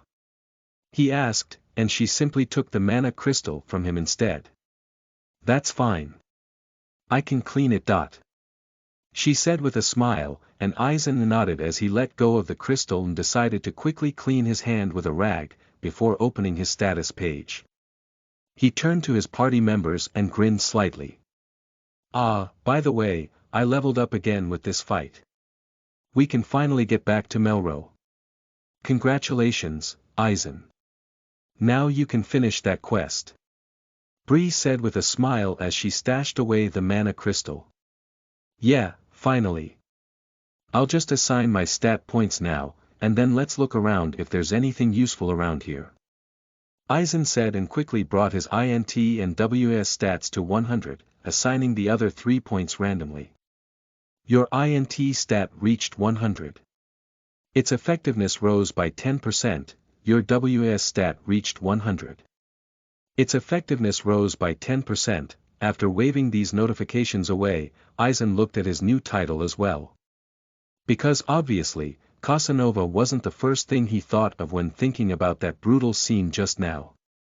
Title: Casanova. Description: You stole someone's heart. Effect: inflict stronger emotions on other people. Aizen looked blankly at that description and waved it away before starting to laugh at what it told him. Bree and Juk wondered what was going on, but quickly ignored it, following which everyone started working on each of their tasks. Bree was going to extract the mana crystals from the rest of the dead goblins, while Juk and Aizen looked around for anything useful. They first grabbed every crystal or gem that they found on the equipment of the goblins and then looked around the room for anything else of interest. And it didn't take long until they found such a thing. Behind the throne that the Goblin King was sitting on was a decorated chest. It seemed quite heavy when Aizen tried to lift it, but it was locked so they couldn't open it. Juk sighed and looked over at Aizen. Can you lockpick it? It seems pretty complicated, though. Although, I can't tell. So, can you? He asked excitedly, as Juk started to become interested in how Aizen did things like this, but Aizen shook his head with a soft smile. Or. We can just see if we can use the key that the Goblin King has in its pocket. He said and pushed his hand into the goblin's pocket until he pulled out a small, rusted old key. Or we can do that, yes. Juk said and looked away, but then opened his eyes in slight surprise. Aizen, I need to go in game hours. I set an alarm through Rover. The monkey-man whispered and Aizen nodded in response. Got it. Let's just grab whatever we can and get out of here. We can split up the loot when you're back. Of course, thank you. Now, do you want to see what's inside the chest? Juk asked and excitedly looked at the key in Aizen's hand. The old man smiled and pushed the rusty key into the lock of the chest, slowly twisting it to the right until the both of them could hear a quiet clicking sound. Aizen opened the chest up, and he and Juk were met with literal treasures. It was filled to the brim with different coins, even some gold coins, as well as a number of different gems and crystals. Well, seems like we managed to get quite a bit of money out of this, huh? Aizen laughed and waved over Bree so that they could stash away all of this until they reached Melro again. With her eyes opened wide the moment that she laid eyes on the treasure, she put it into her backpack. Now, it was time for the party to get out of this goblin town again. Alright, we should be safe around here. For now, at least. Bree said while looking around the clearing and the light of the setting sun shone into her eyes. That's good. Aizen, Bree, I think it's time for me to sleep now. Juk said nervously while looking at the clock in the corner of his eye displaying the time in real life which he placed there when the time to log off was coming closer. Huh? What do you mean? Should we set up camp here? We should be able to make it to Melro if we hurry, though. Bree said confused and looked at the sun to make her own deductions about the time of day and how much time they had left until nightfall. Yes, maybe, but I can't go on for today anymore. I'm not sure if you noticed with Aizen, but a side effect of the stolen experience is an incredibly irregular sleep cycle, and this is going to be the type of sleep where I will be knocked out for a day or two. Juk explained with the story that he's been using whenever he needed to explain to someone what the problem with his sleep was. Oh. Aizen didn't have that until now. No, he simply slept like normal, usually.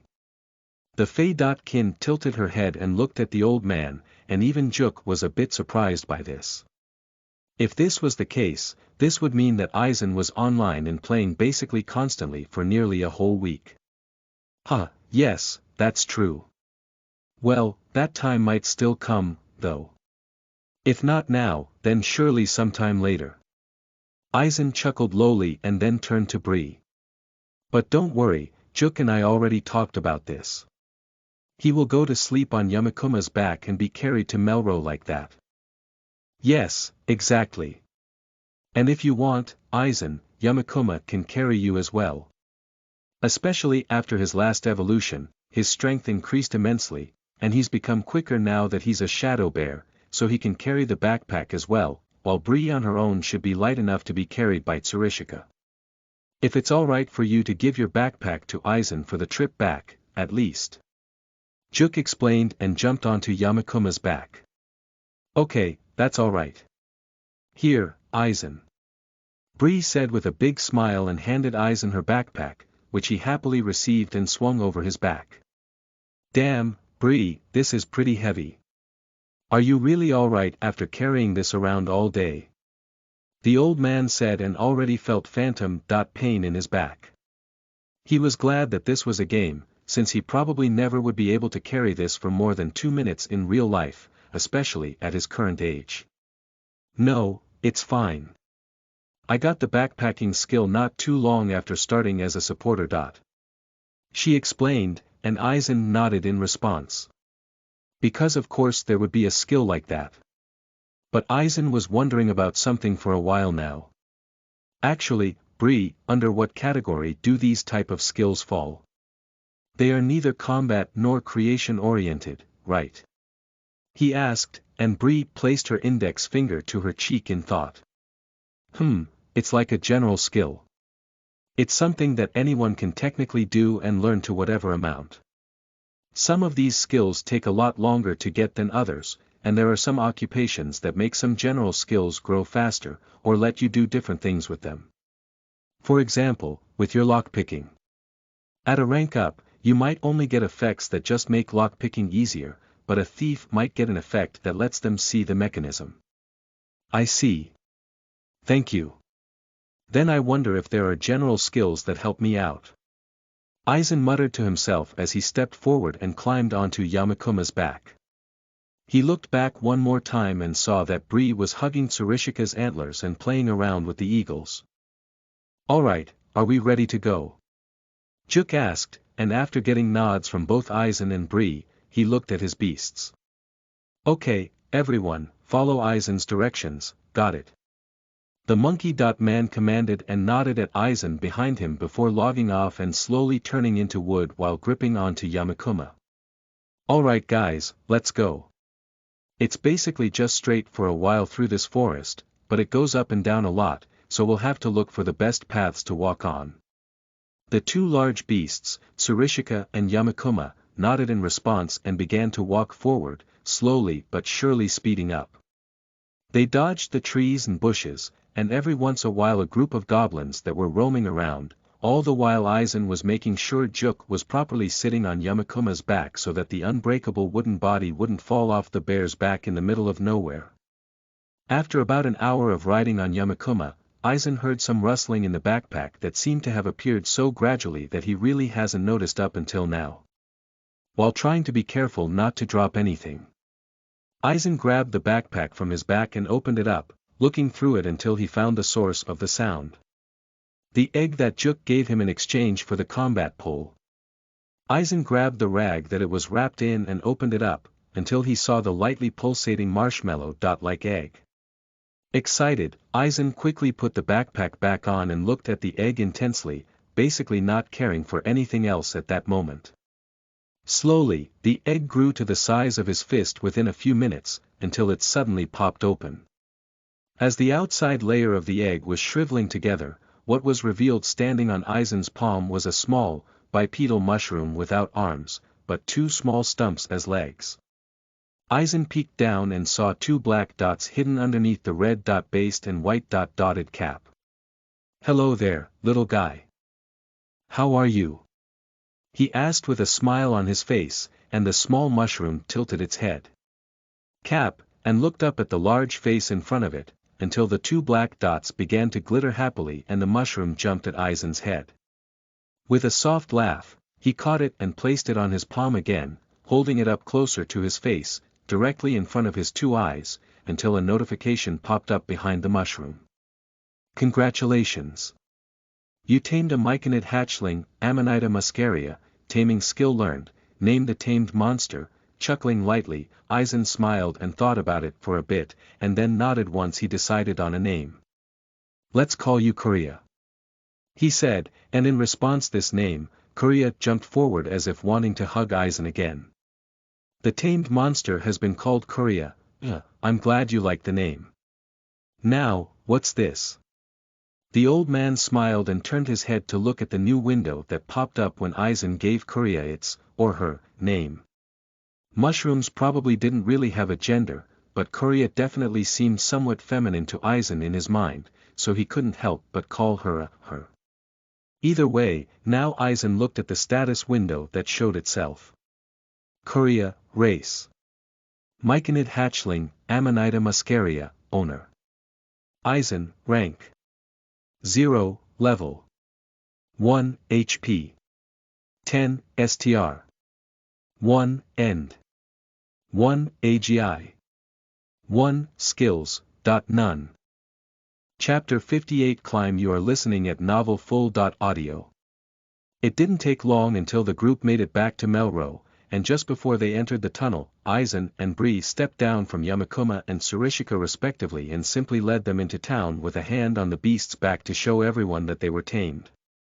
And while they were walking through the town, surrounded by men and women either walking home from or getting to their shift at the mines, they did get a few looks here and there, but most were just in awe at that scene.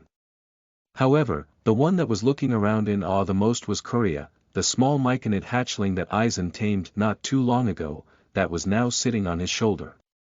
With a soft chuckle, Eisen rubbed the top of her cap, causing her to look up at him before quickly leaning against his face in the same way as she basically constantly did, trying to hug Eisen. Eisen smiled and looked forward at the inn that was coming closer. When they were finally standing in front of it, Eisen turned back and looked at Bree. Could you go inside and ask the innkeeper if he has a room where there's enough space for the beasts and me? I'll wait out here to make sure nothing happens to them. The Fei-Kin nodded in response and grabbed her backpack from Eisen again before heading inside, leaving Eisen and the beast standing outside in front of the inn. That was when a familiar face walked past him. Oh, Gramps. How are you doing, Dot? Belrim, the dwarven lord of Melro, asked with his fists held onto his hips before looking at the different monsters surrounding Eisen. Ha! I thought Yuri a crafter, not a tamer. Belrim exclaimed with obvious surprise in his voice. Eisen chuckled lowly in response and nodded his head. Yes, don't worry, I'm a crafter. When I was out of town with Bree for a few days to get my level up, I met this kid out there. He's a tamer, and all of these beasts are his. Well, except for this lil girl. The giant dwarf explained and laughed softly while holding Coria on his palm. Belrim frowned slightly and leaned forward to look at the wooden figure of a monkey, beast person that was sitting on the black bear's back. Huh, Gramps, ye sure that this isn't something ye carved out there to fight loneliness? Huh, yes, I'm sure it's not that, Belrim. He's called Juk, and like me, he's lost his experience. Both he and I enter some kind of statue state when we sleep. Bree said it's a protection thing that can start happening when you have a high level, or something like that. Juk turns into wood, and I seem to turn into metal. Eisen quickly explained, and Belrim nodded thoughtfully. Oh. So that means ye used to have a high level. Interesting. The dwarf muttered out in thought, but then simply shrugged. Well, if that's the case, then it seems like it was at least worth it to steal your experience. That's definitely true, Eisen chuckled and scratched his beard with his eyes closed and a smile forming on his face. I've got to go now, Gramps. Visit me at my place sometime, Ykir. Belrim laughed and waved at Eisen and the beasts while taking his leave down the slope toward the mines. Nearly at the same time, Bree came back out through the doors of the inn and looked at Eisen. Alright, you can come in. The boss. Innkeeper told me that you can have one of the big rooms on the ground floor. It should definitely be big enough. It will cost a bit more than usual, though. She explained, and Eisen nodded. Don't worry, I didn't expect it to be as cheap as usual. Eisen said and turned to the beasts, telling them that it was now time to get inside.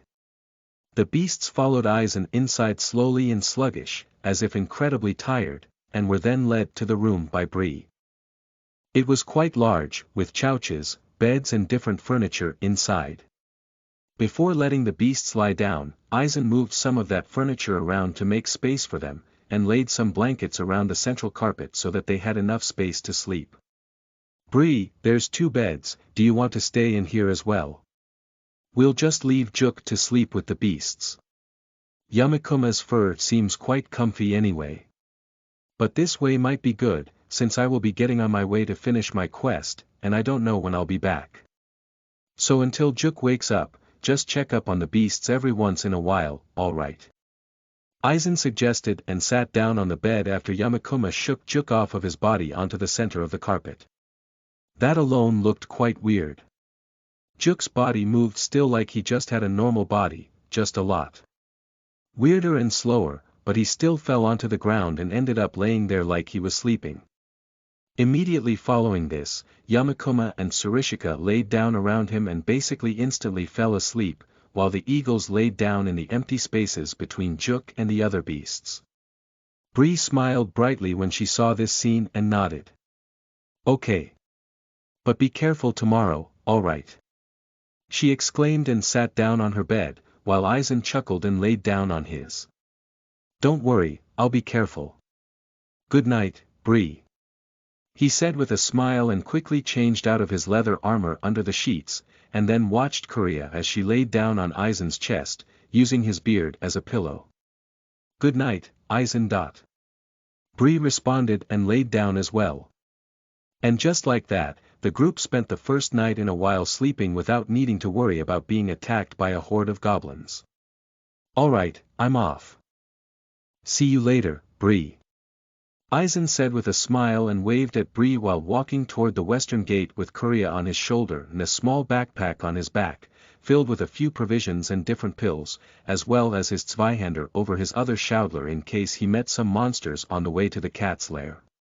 Be careful, Aizen. See you soon.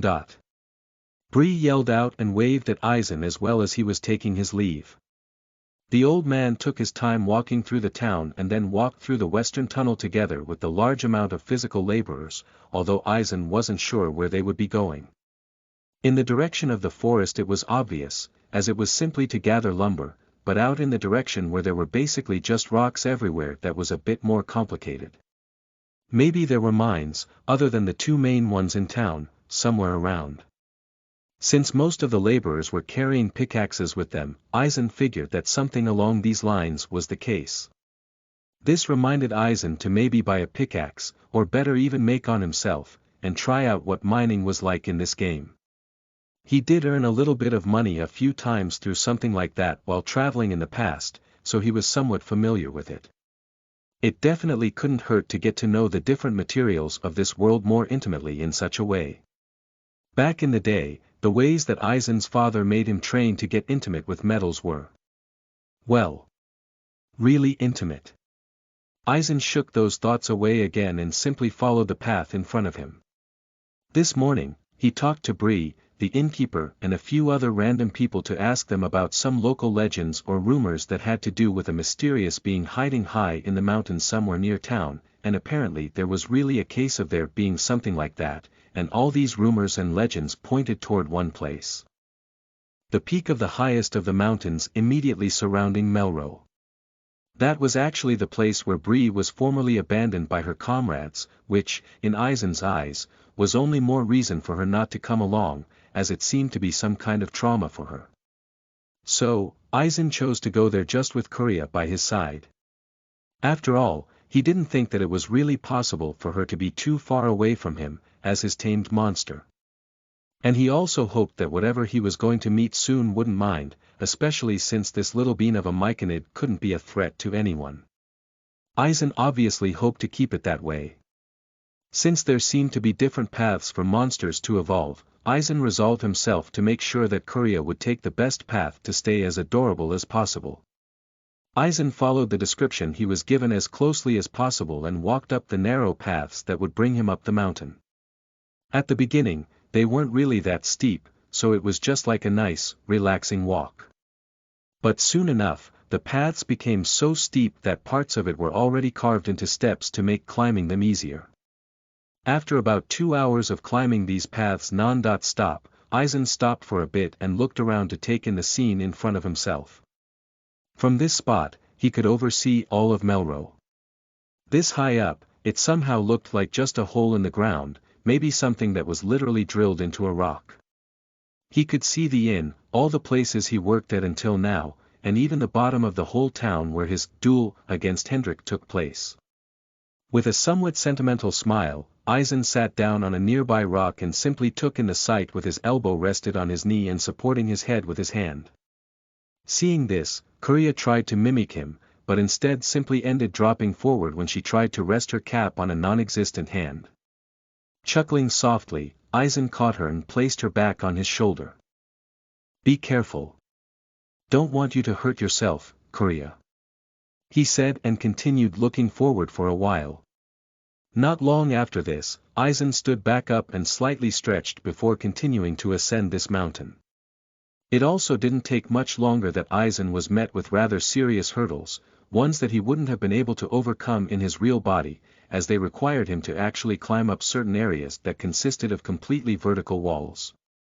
It usually wasn't much, only 2 or 3 meters at most, and due to his new strength and agility, it wasn't a problem either, but it was somewhat annoying to Eisen to only be able to walk a few meters and then have to hoist himself up a wall. But at least this made the climb somewhat faster than Eisen had expected, and it didn't take long until Eisen was met with another simple path. With slight sighs, Eisen followed that path for a few hundred meters until he was standing on a large platform so high up he could see basically everything that surrounded this mountain for miles and miles on end. It was truly a beautiful sight. And then, Eisen turned around and looked at the giant cave entrance with a looming darkness at its core. "I guess this is it, huh?" Eisen said with his face turned to his tiny companion, who seemed to be shaking in her boots. Well, if she was wearing any. And that was when Eisen was hit with shudders all over his body, and only a single thought took up his mind. A thought that appeared so suddenly, and unexpected, but at the same time was strong enough to hit him like a train. A thought that he simply couldn't help but voice. Ah! Kuria in tiny boots would be super cute. Chapter 59 Tez You are listening at novelfull.audio. "Alright Kuria, let's go in," Eisen said with an excited grin. He's been working toward this for quite a while now, so actually being at this place felt somewhat surreal to him. But most importantly, he wondered what was going to happen. Would he get some kind of amazing skill, or an even better material to work with? Or would he be slaughtered alive because some horrid monster simply wanted to turn Eisen into a healthy snack and lured him to its home for some breakfast in bed? Just one way to find out, I guess. Eisen shrugged and stepped forward to make his way into the dark cave. It took a little while, but soon his eyes got used to the lack of light other than what came through the cave entrance and was able to make his way through the wide tunnels. And not long after the light from the cave entrance couldn't be seen anymore, another source of light took its place. There were a number of luminous crystals growing along the walls of the cave glowing in a soft blue light. Ooh! These look interesting. I wonder what makes them glow like this. Do they store energy and push it out in the form of light? Eisen asked himself and squatted down next to an especially large piece of these crystals. I'm sure whoever I'm visiting won't mind if I take a little bit to play around with. He chuckled and activated his transmutation to cleanly split off a small part of the crystal, which he then placed into his backpack, before continuing on through the cave. After a few more minutes of walking, Eisen was met with a grand stone doorway. It looked somewhat blank, and Eisen expected it to be more decorated, but in the end it also seemed quite old and rustic, so it had some natural charm to it that possibly didn't need any further decorations. But Eisen kind of hoped to be able to find out what it was that waiting for him on the other side through those decorations when he saw the door in the distance, but it seemed like now he just had to get in and see. Thus, Eisen slowly moved to the door and placed his hands on the 2 sides, slowly pushing in to open it up. Immediately when he did so, clouds of mist hit his body and poured into the space behind him. It didn't seem incredibly dense, so Eisen wouldn't have any trouble continuing on walking, but it was still an immense surprise. The old man entered the misty space in front of him, and was surprised to see that this actually wasn't where the creature he was going to meet was. There was another tunnel leading further into the mountain, and Eisen figured that that's where he could find it. And as such, Eisen continued walking forward through the mist. It seemed to him as if there were some ghostly whispers echoing around the cave, but Eisen ignored them and simply kept on walking, albeit while making sure he wouldn't be ambushed by something by carefully looking around himself. Eisen continued through the tunnel until the mist was cut off, which seemed basically instant. It was as if a literal wall of mist stood behind him. And in front of him, a huge hall was openly displaying whatever treasures were inside. Gold coins upon gold coins, and gems of all kind that were all glittering away.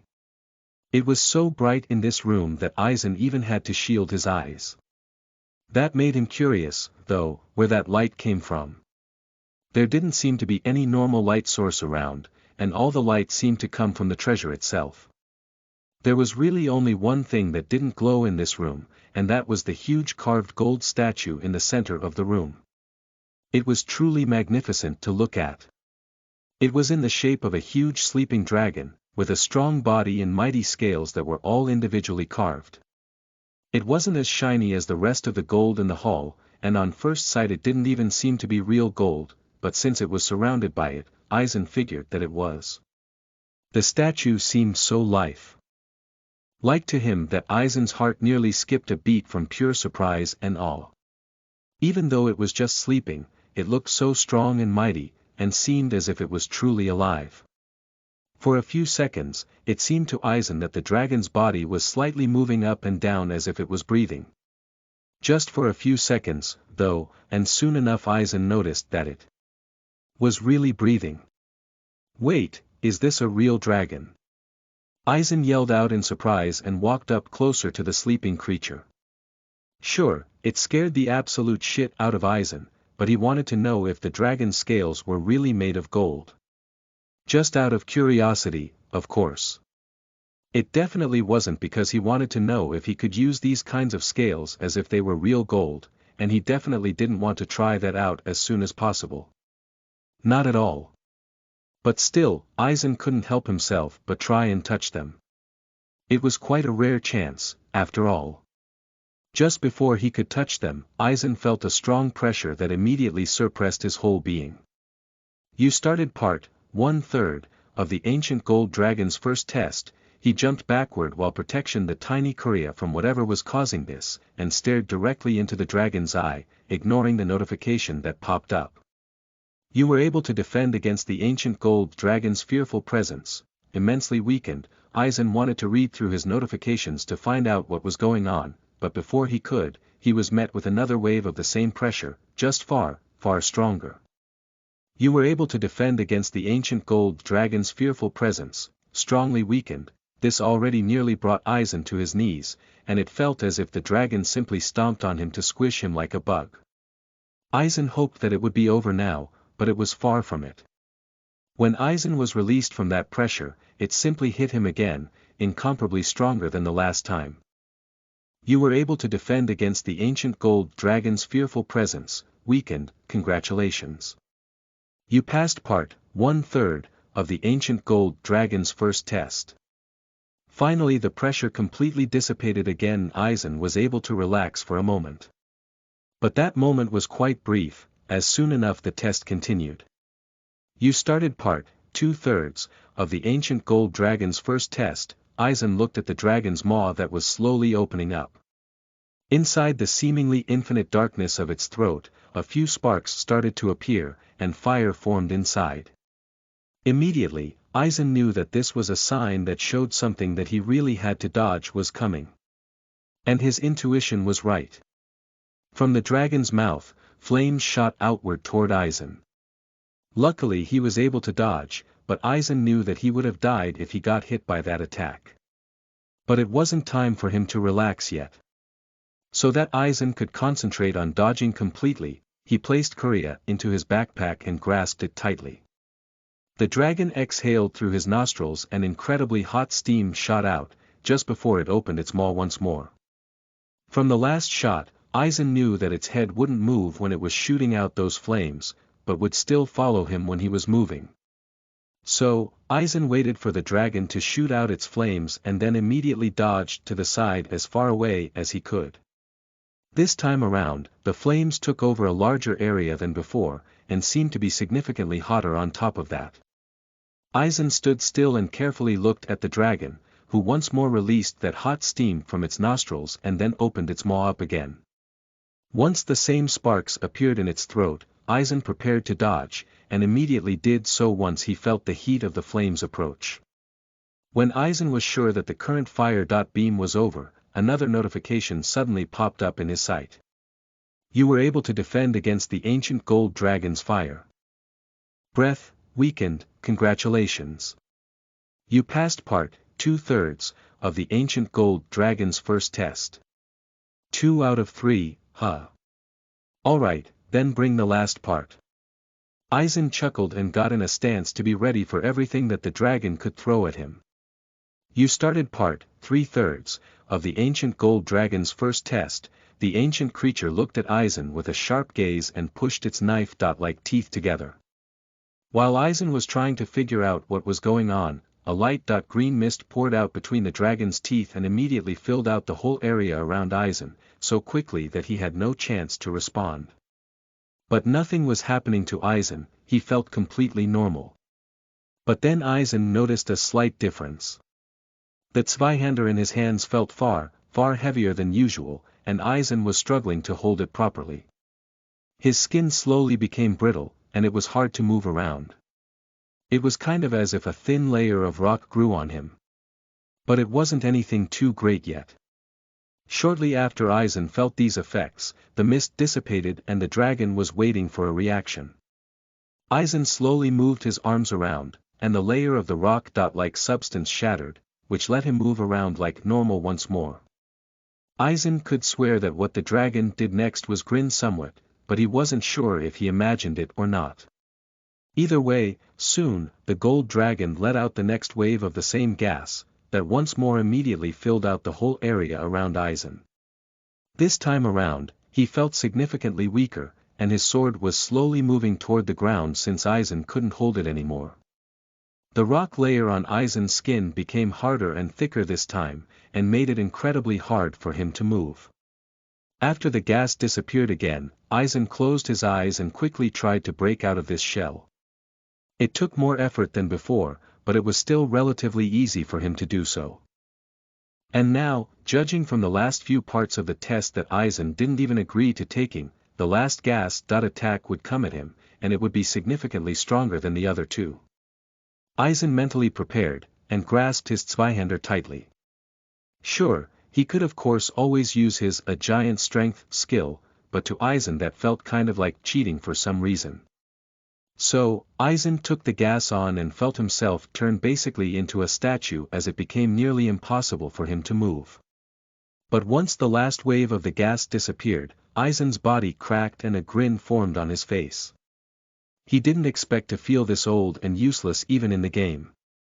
With a soft chuckle, the layer on Aizen's hands broke first as he grasped the hilt of his sword tightly and regained enough strength to hold it up. With a slow slash of the sword onto the gold coin-covered floor, the rest of his body broke free, and Aizen looked up at the dragon's grinning face. You were able to defend against the ancient gold dragon's weakening breath, weakened, congratulations. You passed the ancient gold dragon's first test.